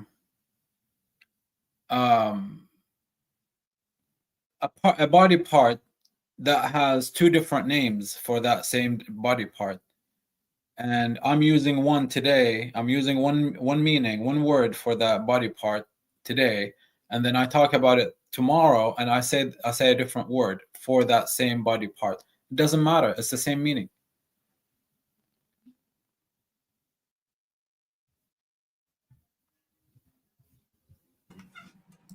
Yeah, that's what it comes down to once you look into. Yeah, I've heard that argument. Oh, it's not the same word, but the same meaning, the same part of the body is what you're referring to.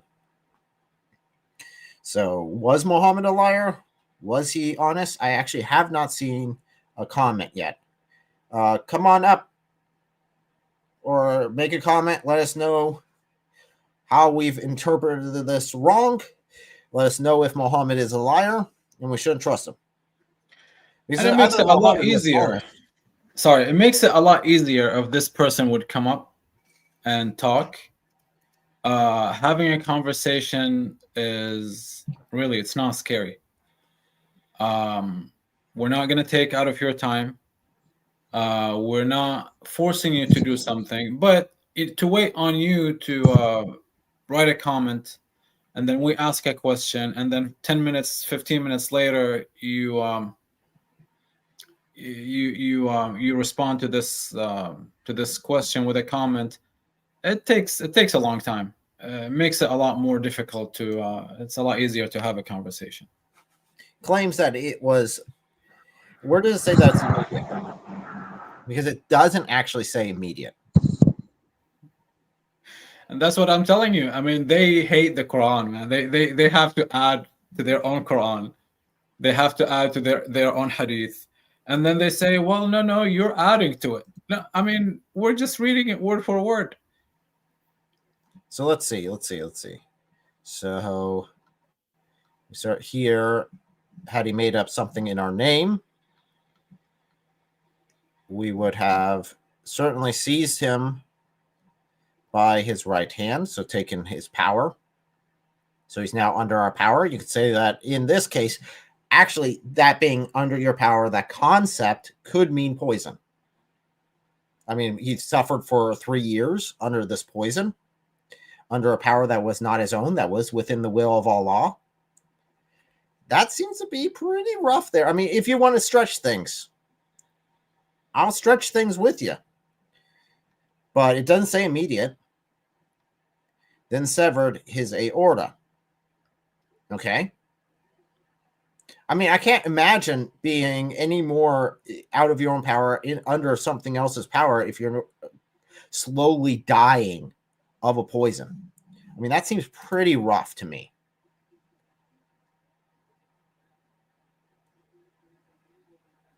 This is a selective understanding. What on earth is he talking about? Never happened. Where are you getting this source? Never happened 23 years after. No, it's not 23 years. He died 3 years after he was poisoned. So you're telling me that this verse was revealed 23 years after his first revelation. So he had his revelations for 23 years, according to him, and then he died a natural death, surrounded by his companions. And he was buried with full honors. A liar would have been killed instantly. No, it doesn't have to be instantly. Okay. No, there is nowhere in the Quran that says it has to be instantly. If a verb that was said by Allah has to be instantly, then you dig yourself a bigger hole, because if I'm treating all verses the same way, then if Allah says that he revealed the Quran, then the Quran was revealed all at once. Is that how we believe the Quran was revealed? No, the Quran was revealed in many years. In the 23 years of Muhammad's prophecy or claimed prophecy. So if you're saying that this verse says it has to be immediate, then every verb that Allah uses has to be immediate. So if he says, I revealed the Quran, or Jibreel brought the Quran, then Muhammad was supposed to have the Quran all at once. The whole Quran. No timing between them, no breaks, at least not to the point that he would try to jump off a cliff. It has to be all immediate then.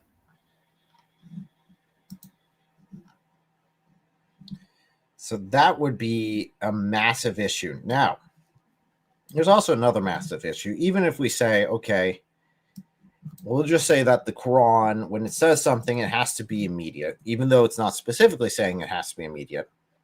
It must be immediate. Well, then you have the moon splitting. Are you saying that happened immediately? Because if I look historically, that never happened, historically speaking. Now, the out for many Muslims is that, oh, well, when the Quran is talking about the moon splitting, it's talking about, oh, when the hour appears and it's like at the end times, it's going to be split. Well, the issue with that is the Hadith does actually say it was within the lifespan of Muhammad that this happened, that the moon was split. So how literally do you want to take this without adding onto it? Because you've already added instantly on this. And if your whole concept is going back up here, a liar would have been killed immediately. I have been live streaming for about 2 hours now. I have been live streaming on Islam being false for many years, and I'm still here. So no. If that's the concept, if Allah is to take these vengeance, then no.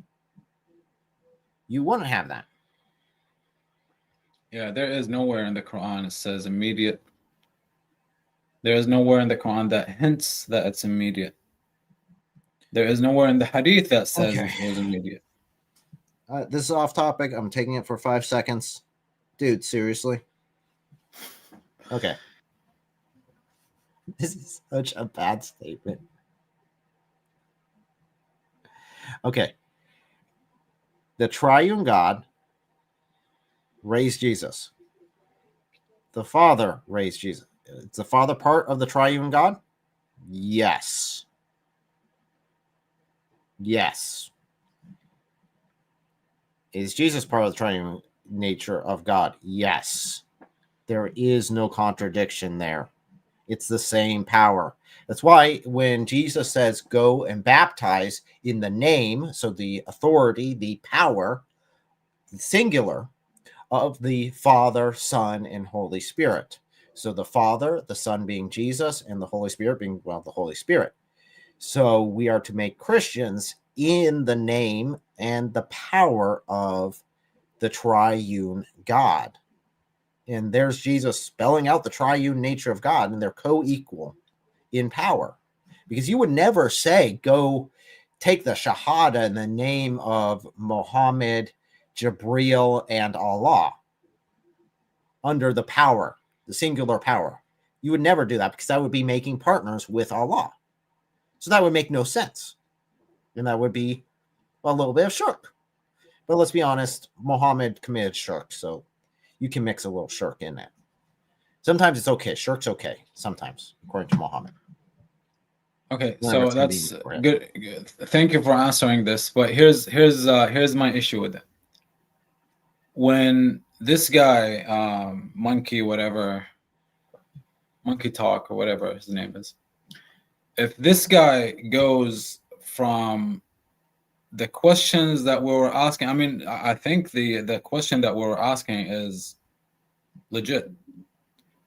But if he goes from that question and he jumps to something in the Bible, that indicates something to me, that he got the point. He completely got the point. that he has no answer. His imams have no answer. So he has to go and attack the Bible. But you see how Brother Eric answered the question? And now I can bet all the money that I have in my pocket, all the money that I have in my account, that he's going to keep going with this question would never go back to the question that we were asking earlier. Well, he's already dancing around. Yeah. Saying that, there you go. You got a contradiction. Contradiction, yeah. What's the contradiction? The contradiction is God. God is a contradiction. I don't see it. I don't see how it's a contradiction, because we're telling you it's a triune God. You don't want to believe in a triune God. That's up to you. But according to the text that we have, yeah, that's called the it's called the imaginary winning, or imaginary victory that the Muslims have. But anyways, yeah, so just yeah. So it's you're just gonna not just waste our time, but you're gonna waste your own time. But it just makes the Muslim, whoever it is. I mean, I don't know this person. He might be a smart guy. But for him to be jumping around, I guess it's given in the name, monkey talk. That's what monkeys do, right? You'll have to be more serious when you discuss something that's serious, because you consider your religion, you consider your Allah, you consider your Muhammad to be something serious. So you'll have to be more serious than that. That's what it comes down to, right? This is your eternal salvation. We're not talking about something small. We're not talking about something light, something silly. You're gambling everything on this. You need to take it seriously. And I want you to take it seriously, because guess what? If I'm gambling everything I have on the cross, on Jesus Christ, I am confident that that's the correct call. And I'm confident in that. But I take it seriously. And I'd want you in return to do the same with the sources you have and the points that we've brought up that seem to be a bit of an issue. Now, that being said, we also have still more issues here. Since you want to dance around, we'll go ahead and do this, because this is a common one that a lot of Muslims will point to with Christianity. An objection that's common that says, see, you worship a cruel God. He makes Jesus, he sacrifices an innocent person, grabs Jesus, sacrifices him, and makes him bleed for you, which is the opposite of what actually happens. We see Jesus willingly entering into the world, becoming flesh, and willingly taking on that penalty. And even the often quoted Garden of Gethsemane quote that they like to do, not your will, but mine, not my will, but yours being done, from Jesus, is actually a mirror of the Garden of Eden, where by their actions, they demonstrated that they wanted their will to be done, not God's. So you have Jesus, the second Adam, doing the opposite in a garden. So you got a parallel there. So a cool little parallel. Again, let your will be done, not mine. And then you have him die on the cross and give himself up, a willing sacrifice. In Islam, though, there's still sacrificial atonement. But most Muslims don't know about this. In Sahih Muslim 2767, here's number A. And yes, Yusuf, I like this one still, because it's still so good, because it just makes that objection fall apart. Here we find that Allah will deliver to every Muslim, a Jew or a Christian, and say, that is your rescue from hellfire. So a random Christian or Jew is the rescue for Muslims from hellfire. This is what the Muslims are accusing the Christians of doing. well, what the Muslims are accusing our God of doing is what their God is supposed to do at the end times, is just grab random Christians and Jews and make them the Muslims rescue from hellfire. And just to be clear, we go to B, we find this again. No Muslim will die. So no Muslim will die. But Allah will admit in his stead, so in substitution, a Jew or a Christian in hellfire. So instead of the Muslim going to hell, he switches a Christian or a Jew in their stead. So if you say, well, it doesn't mention necessarily that they're doing this for their sin, well, then we go to section D here. So this is Sahih Muslim 2767D, which again paints a pretty bad picture for the Muslim case. There will come people among the Muslims on the day of resurrection with as heavy sins as a mountain. So this is specifically talking about sins, massive amount of sins are coming. And what does Allah do? And Allah would forgive them, and he would place in their stead the Jews and the Christians. So again, this is specifically talking about sin, wipes their sin out, and instead of them paying the penalty for it and going to hell, he's taking random Christians and Jews and sending them to hell. Now, this leaves a bit of an issue because this does contradict something in the Quran if you don't take it through a different perspective. You might say, well, this bearer burden can't bear the burden of another. Of course, unless you mislead someone, then you have to bear part of their burden on the day of resurrection. But that aside, if this is brought in line with the Quran, and this is Sahih, so it has to be true according to the Muslim scholars, these are innocent, perfectly innocent, never sinned Christians and Jews being sent to hell for the sins of Muslims. This looks pretty bad because it's not willing. I'm not willing to pay the penalty for any Muslim sins. I don't want the Muslims to pay penalty for my sin. But here you go. On the day of resurrection, I'm going to be thrown to hell for the sins of Muslims. And brother, see how it even gets nastier, because us as Christians, we believe that our Savior is sinless. The one who took our sin commit no sin. However, according to those hadiths that you just read, that puts the Muslim in a nasty spot, because their Savior is me and you, sinners. So it's bad either way.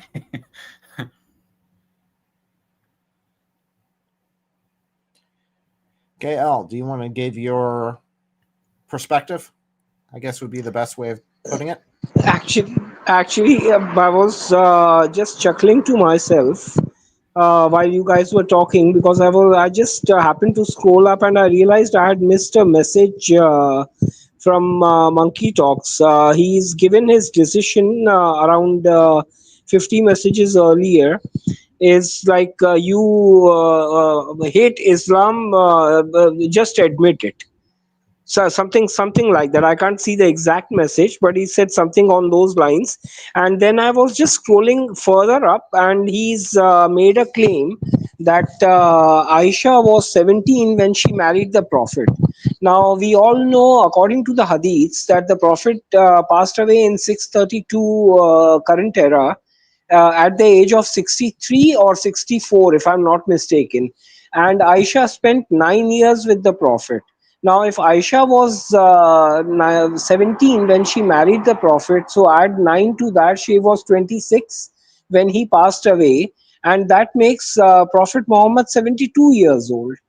Now, when he tries to save one end, he's automatically going out of boundaries on another end. So I was just chuckling to myself on that. Yeah. Monkey talks, come up, let's have a talk. No one's going to insult you. Come up, let's have a talk. No, normal talk. Yeah, see, we are all just having a humorous chat on the weekend. Come over. Brother Eric, with your permission, of course. Yeah. Again, this just like when you were asking, I said the post says it's open calling. Anyone can join. Anyone, no restrictions. Anyone can join. Monkey talks BD 568. Anyone, come join. Let's have a talk. No one will insult you. See, we are just having a normal chat on the weekend, like amongst brothers. All right. So no one's going to insult you. Just be honest. That's it. That's all we are requesting. Yes, brother Eric, please continue. So, again, this paints a horrible picture of a God who is sending people to hell for the sins of someone else. What gets me is whenever I read this, I was like, wait, this is exactly what they claim the Christian God does. And it's not, of course, according to the Christian viewpoint. But here's their God doing it. Now, their view of Christians, of course, and I guess the view would be everyone on here, because Hindus would be classified as polytheists in this category, is here. This is Quran 98:6. Indeed, they who disbelieve what? In Islam, among the people of the scripture, those would be the Jews and the Christians, and the polytheists, will be in the hellfire, the fire of hell, abiding eternally therein. Those are the worst of creatures. So we are the worst of creatures. We are subhuman, according to the Quran. This is an issue, and I brought this up to quite a few Muslims. I've been called liar multiple times because I brought this up at multiple events. But this is something that is in the Quran, saying that me, being a triune, believing Christian who follows Jesus Christ as his Lord and Savior and believes that we are redeemed by the blood of the cross, I would fall under this condemnation, that I am the worst of creatures. Now, that seems pretty bad, considering you're throwing the worst of creatures to hell for the sins of Muslims. Trying to keep this all in perspective. I know, guys, in the chat, it's a lot to keep in perspective. There's a lot of garbage. But there you go. This one's pretty bad, and a lot of Muslims will try to deny this. I know that Ali Dawah has changed his tone, I don't know how many times this year. He keeps going back and forth between we like Christians, we don't like Christians, we like Jews, we don't like Jews. I can't keep track of his stance. I am getting a whiplash. But here's what the Quran says, which of course is the source that he appeals as true. So I don't see anything from our monkey friend here. Yeah, his last message is, I wish I'm multitasking. I wish I could join. For that amount of time he's spending on chat, and then he's saying he's multitasking, I believe his total attention is on the chat itself.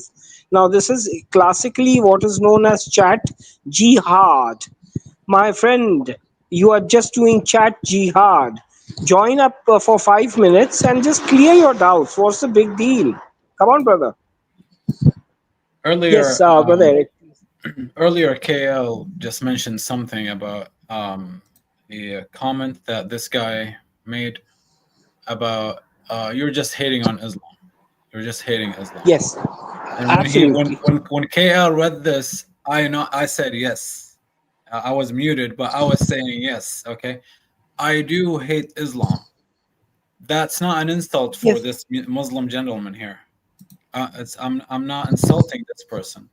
I do hate Islam. I love this guy, the Muslim guy. I do love him. That's why I'm sharing this with him. It's nothing against him personally. It's like when Jesus tells us that God always loves us, he hates the sin that we do. God hates the sin, he loves the sinner. He loves the sin, hates the sinner. It's the ideology of Islam that I hate. And it has nothing to do with this guy, because apparently this guy is refusing and denying everything that Islam says. So to me, this guy is just not a Muslim. He's not following Islam. The verses that we're reading, the hadith that we're reading, he's not following these hadiths and verses, which to me it means that he is not a threat. But if he's following Islam, yes, he is a threat, not just to me. He's a threat to society, wherever he's living. If he's living in a Muslim country, he's a threat to non-Muslims who are living in there. If he's living in the West, in a non-Muslim country, he is a cancer to these people if he's following Islam. Now, I know most Muslims will say that we don't follow, but then they have this selective following, I call it. There are some things that they follow, but they would deny it if they're pressed on it. However, if you're not following all of these things, I'm saying you're not a threat to anyone. Maybe you're being a good person to other people. Maybe you're just being nice. However, my concern is the lies that you're lying. It makes it clear that you are following all of these things. You're just denying that you're following all of these things. See how this is the difference. Not hating you, hating your religion, because your religion is evil. If you're following that religion, I still don't hate you. I hate your religion that you're following. It's a big difference. It's a big difference than hating someone and hating their sin. Yes, I don't agree with Islam.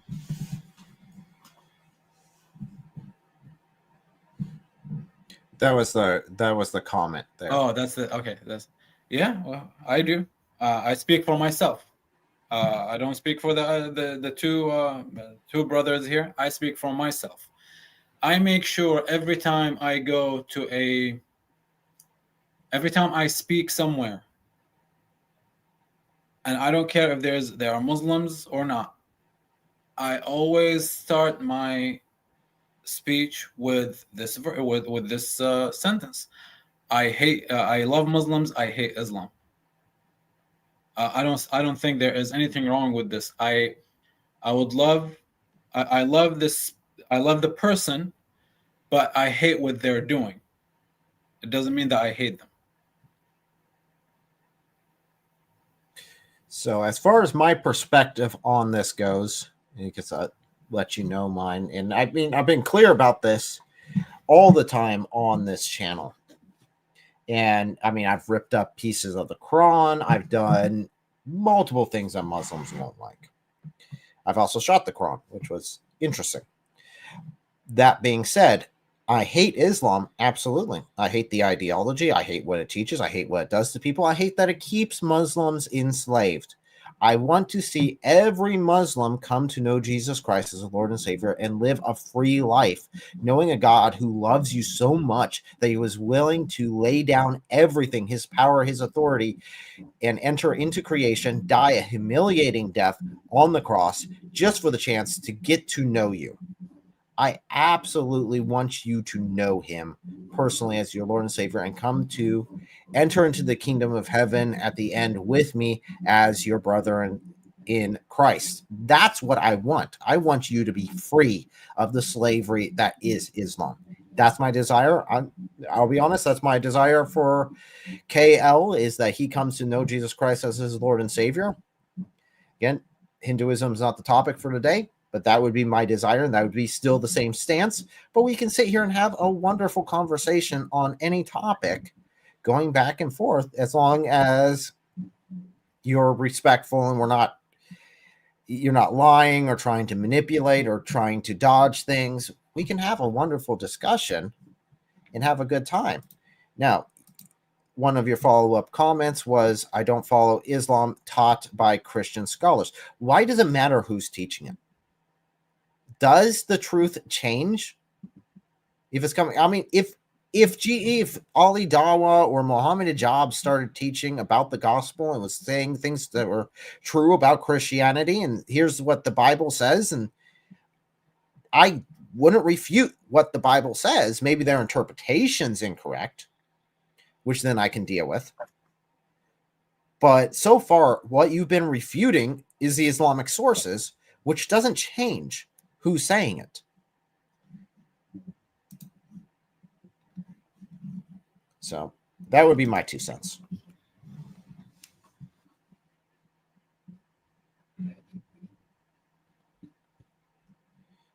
Yeah, Quran 5:101 is telling you not to question.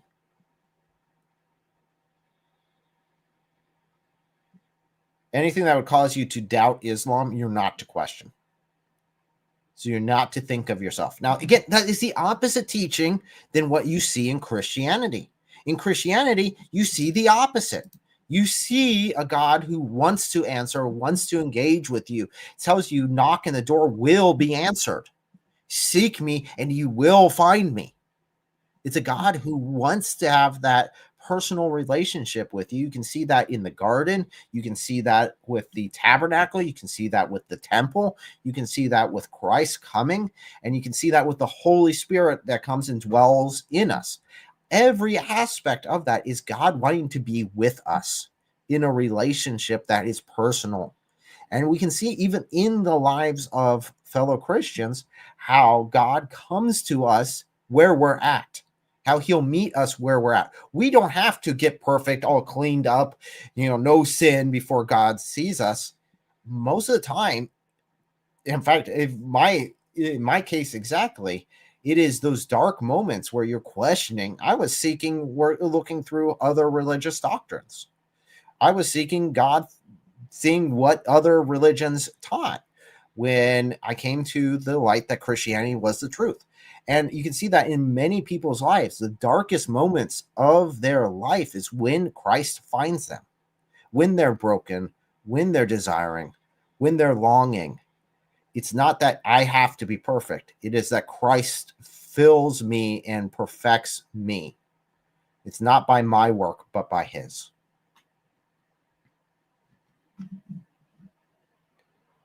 I guess that's my 2 cents. Even Jesus says, I mean, it's the sick that needs a doctor. He comes to the sinners. He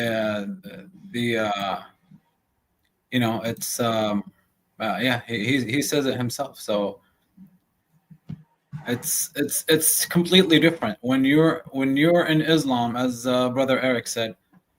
You're chained with these chains. You're in a cage. You cannot move because you cannot ask questions. You cannot do your own research because you have to go and ask the imam.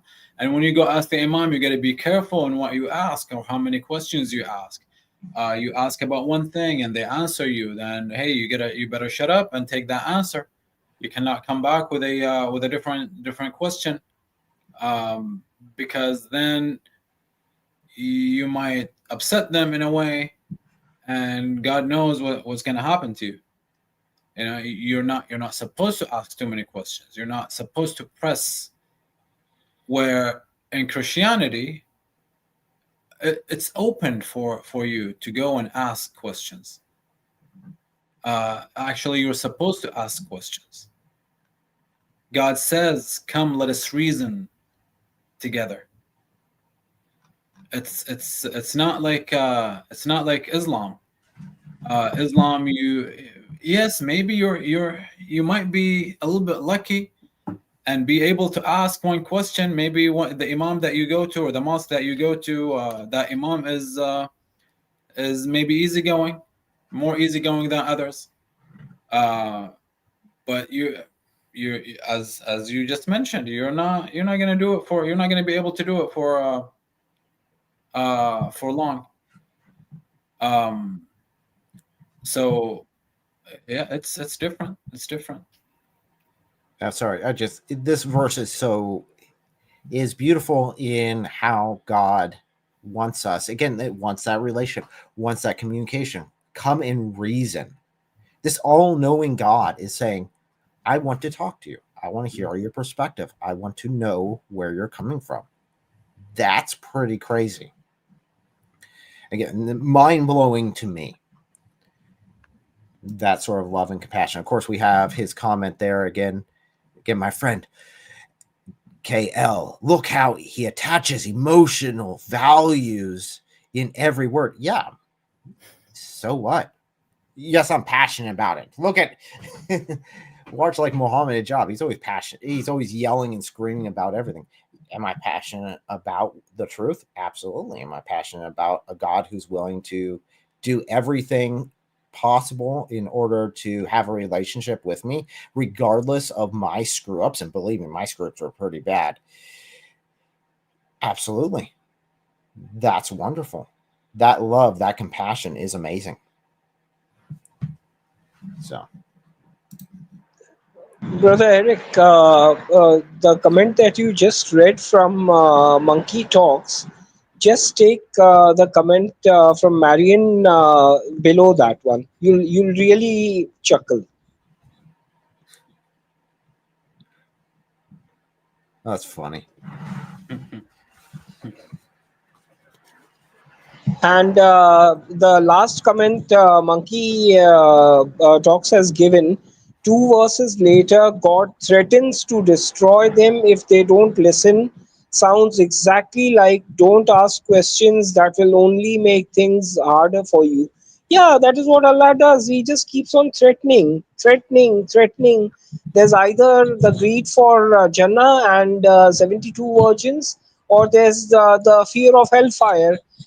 Listen to me, Habibi, listen to me. Otherwise, I send you to the Jahannam. There we will fry you in the hot oil. We make shish kebab and then we take you out. We put fresh skin again. Then we fry you again. No problem. No problem. Yalla, khalas. So again, just pointing out here, even in his refuting us, he's got to add words to the Bible. Because it doesn't say don't ask questions. He says, well, that sounds exactly like this to him. No.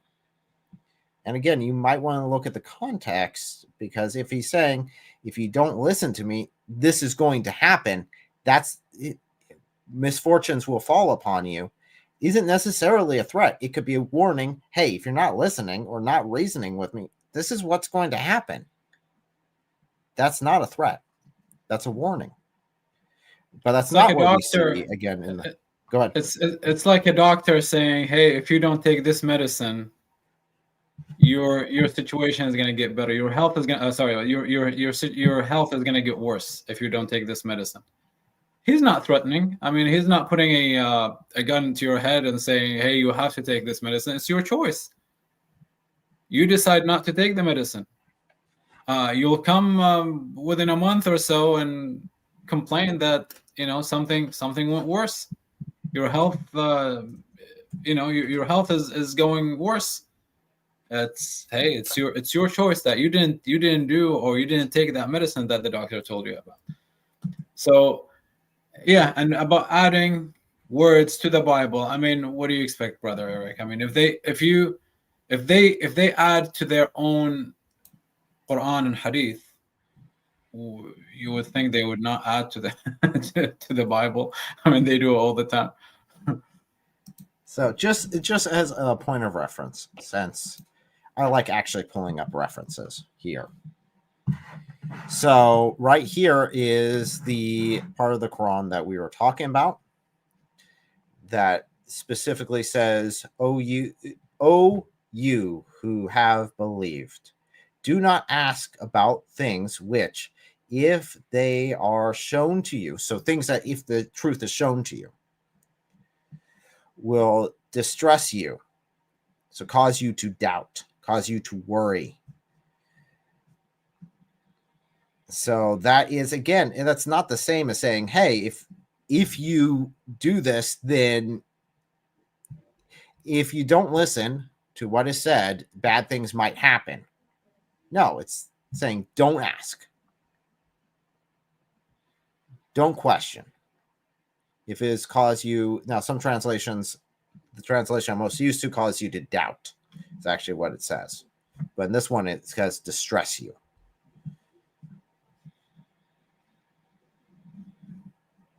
So again, it's don't question in Islam. Christianity, you question. And if you ask any ex-Muslim, you'll find the truth. That's like, no, that you're not supposed to question. You're not supposed to do these because it will cause you to doubt and to leave Islam if you were to question. I mean, Daniel Hikikachu in his last debate amounts that if you only dumb people go for Islam. I mean, seriously, he didn't say those exact words, but his statement is basically, if you have a low IQ is good because it'll keep you in Islam. Mm-hmm. If you have a high IQ, you become an atheist, which I would disagree with. I'd say you high enough IQ, you become a Christian. But the very fact that it's like you have to have low IQ in order to be a Muslim is, again, from their dawahists, their leaders, that I find disturbing. That I find concerning, because they have to keep you stupid in order to keep you within Islam. Right. And then that the same verse that you just shared, verse 102, the one right after it, it tells you that a group of people asked such questions, or what does it say? A people asked such questions before you, then they became thereby disbelievers. So this is why you're not supposed to ask questions, because if you ask questions, you would be a unbeliever. You will disbelieve in Islam. If when I asked about Muhammad and all of his rape that he did, I started doubting. The more answers that they gave me, the more lies that they gave me, I started asking more questions and more questions, coming back with different questions, until I doubted, until at the end I wasn't doubting anymore. I just disbelieve in Islam. The only reason why I believe in Islam was in the first place, or at least, I mean, it's not like I had a choice. I was born into Islam, but the only reason why I did not choose anything else is because I learned that Muhammad was a good example for mankind.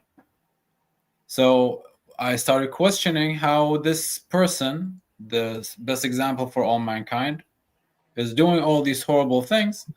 I asked, and yes, I doubted, and I left.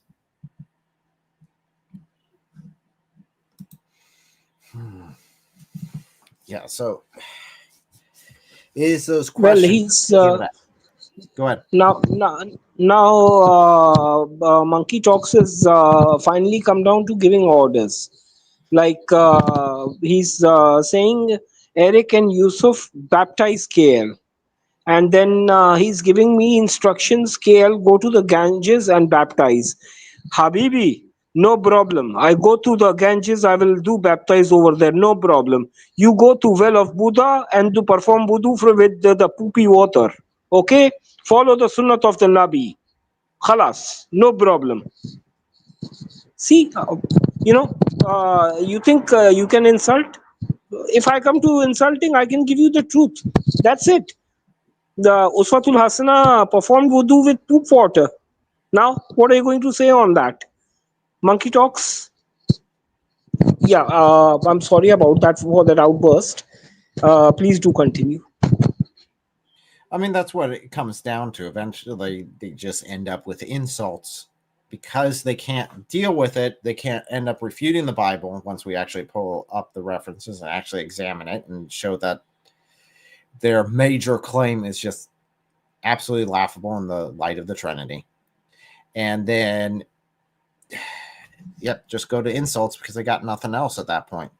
So there's one more reference I want to pull up and go through here real quick before we wrap up. And hey, Monkey, you can join us. You can join us. The link's still good, man. The link's still good. You have until we are done with this last topic to come up here and join us. Let me find that one here. Of course, this is my favorite one here, which is the Hadith of the Blind Man, which is, if you're familiar at all, I've definitely referenced this. I would recommend anyone pull this up. Definitely if they talk about us praying to a man, this is a great example to go to. Now, this is coming out of Reliance of the Traveler and the free PDF that's online. This is page 952. Again, this is the Sharia handbook. So these are the rulings of the Muslim scholars have agreed on this. And these are reliable hadith. We've got multiple hadith who are communicating this through. So the story basically is a man goes to Muhammad. He's a blind man. He's not getting intercession with Allah. So he asks Muhammad to intercede for him. And then Muhammad goes ahead and tells him to go to the mosque, go to your prayer rug. And while you're praying, you say this: "O Allah, I ask you and turn to you through my prophet Muhammad, the prophet of mercy. O Muhammad," direct address to Muhammad at prayer, "I seek your intercession with my Lord for the return of my eyesight." So here you go. This is during prayer right here. Muhammad is ordering people not to pray to Allah because Allah is not listening for some reason. Maybe he's not getting off his throne up there on the top of the seventh heaven and coming down to be able to hear them. He's not hearing them for some reason. So now they need to pray to Muhammad to go intercede. It's very interesting, definitely with the satanic verses, the whole intercession of the glorious cranes. Now you have Muhammad doing the intercession. Very interesting parallel there. But that's not all. And then you got the scholarly writings on that down below, which you can reference later on. Now you have the Hadith of the Man in Need, which happens approximately 12 years after the death of Muhammad, around that window. We have, again, a man who was in need, who went to one of the companions of Muhammad and asked him how to do it. And he got the same answer, to do basically the same prayer. So go to your prayer rug at the mosque, and part of your prayer is, "O Allah, I ask you and turn to you through our prophet Muhammad, the prophet of mercy. O Muhammad," again, direct address, "I turn through you to my Lord, that he may fulfill my need." Again, if you want to break this sentence down, this is a direct address, Prophet Muhammad, I turn through you, direct address to you. Who's the you? That's Muhammad. To my Lord. I've had Muslims try to argue that this you is supposed to be Allah, but then that makes no sense if we replace that.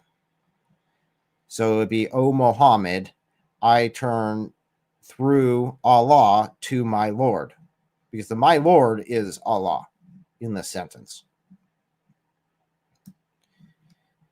And I've had, of course, Yusuf can read the Arabic. I've had Muslims read the Arabic, and then they told me they don't want to read the Arabic anymore.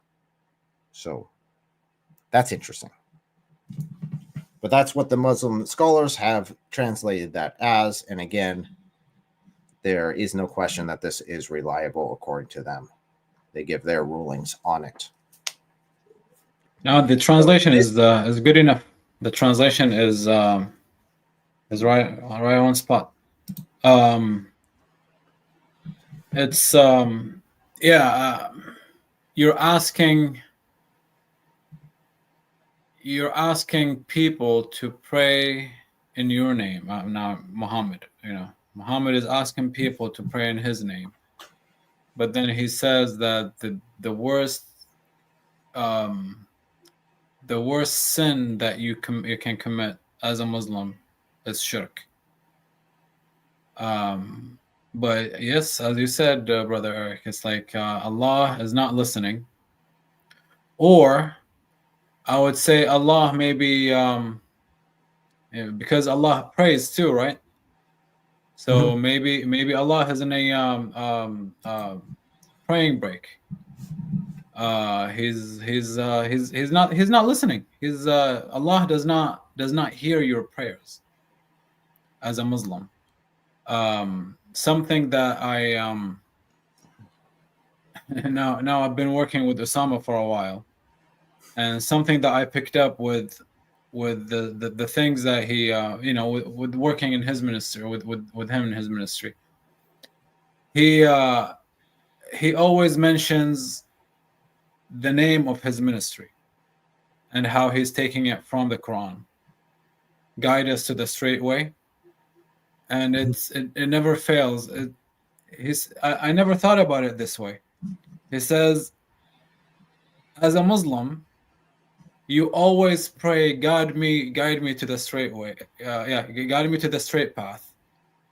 But you never say that you're on the straight path.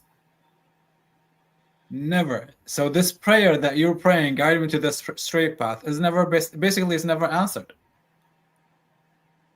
You're always your whole life as a Muslim, you're asking, guide me to the straight path. I've never heard someone saying, oh, I am guided to the straight path, or I am in the straight path now. I've been asking and it was answered. It doesn't. They don't say it.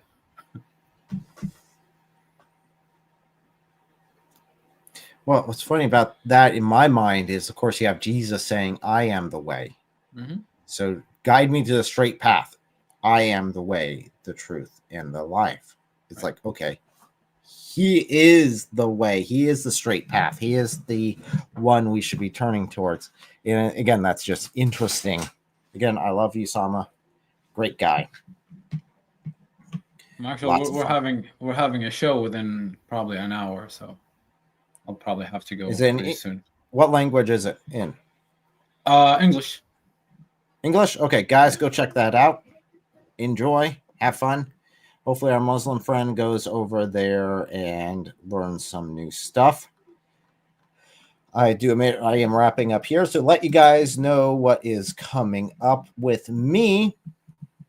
We are getting close to Christmas, so next time you see me, we will be live streaming in the Christmas mode, so that should be fun. I'm not going to tell you what it's going to look like. It's going to look a little different, and it should be a lot of fun. But we've got that coming up. We have got our year-end reviews coming up because it is December. So next week, I will probably be highlighting the state of dawah in 2025. This has been, I was just talking to a bunch of my friends. This has been the worst year for dawah ever. I mean, I thought the years beforehand were bad. It's got nothing on this one. I was going through with them. It's like one key element of things just fell apart for dawah about a year. You'd have one, the reliability of the Quran that fell apart. The scientific miracles in the Quran that fell apart. This year, I think I was up to 7 or 8 in my original tally, and I still have to go through more. Different major events that have been devastating for dawah. So I will be going through there and highlighting some of those next week. I'll probably have a couple of guests on to give their perspective on it. And then the following week or around that time period, we will be going over our different Christian YouTube channels, smaller YouTube channels. I'll be putting a poll out here in a couple of days asking you guys, what channels should I go look at? What channels? And I put a cap on there, probably 20K. It's got to be under 20K subs. Show me Christian channels that are under 20K subs that need more attention, that need more highlighting. I would love to go through and evaluate some of those channels and put some spotlights on them And then we have our final live stream for the year, which will be on around the 20th, or about the 20th, on our Christmas party. So I'll have those posted shortly. Yusuf, what is coming up for you would like to highlight? Well, my stuff is always local here in where I live. Remember Dr. Nasser? Yes. I just met him a few weeks ago. We had a meeting with his students. So we're hoping to do the same, or to have the same meeting within a couple of weeks. So this is coming up pretty soon. I hope they don't push it kind of closer to Christmas, because everyone's going to be busy. Last time we met them, we had only 8 Christians versus 22 Muslims. So it was, but the thing is, he was there just to organize, Nasser. So I just made sure to call him to my table, shook hands with him, and I said, these guys are nice, these guys are respectful, awesome guys, young guys, but everything that we ask them, they say we don't know. How about you sit with me on the table and talk? And he wouldn't do it. No, I'm just serving you guys. I'm like, how about I serve you one time? I'll order dinner and we'll sit together, and we'll talk about it. So hopefully, or we'll be praying about it. Hopefully, within a couple weeks, I meet up with him again. Of course, he doesn't want to meet up in the mosque because he doesn't want to have discussions, right after prayers or right before prayers. And I understand it's going to take from his time. I want to have at least a couple hours talking with him. So yeah, that's coming up pretty soon. And our work with Osama, Arabic show on Fridays, and then the English show Saturdays, radio show Wednesdays. So yeah, it's a lot of work. I enjoy it though. Sounds good. Definitely keep that in prayer. Now, guys, that is the same gentleman that I asked about Sahih Muslim 2767 at that debate. So that's just a point of reference for you guys. I'm hoping that discussion goes well, and I'm glad you're pursuing it. That is fantastic. So thank you guys so much for joining us. I hope you guys have had a great 20th. Will be busy. Probably 20th will be busy. So yeah, it'll be around that. So probably be like before that. It's the Christmas party, guys. It's the year-end review, and then the members will have our members meeting year-end review as well. Let you know what's going on and where we are going for next year. So it'll be around that. It won't be the weekend. It'll probably be like the Monday after or the Thursday before, depending on availability. But my wife did remind that. Yes. It's a 25. I thought I still had more time. I'm pretty sure I still have more time. It's not the first yet. But until then, thank you guys so much for joining us. Appreciate it. Thank you, KL. I would like to talk more in depth on your theology at another time. Maybe we'll have a live stream where we'll just discuss that. But thank you very much for joining us and giving your perspective. I wish we would have had a Muslim caller in, maybe Monkey. I would love to have heard Monkey's actual perspective on here with us, but maybe in a future time. So thank you guys so much. And as always, Dias Volt.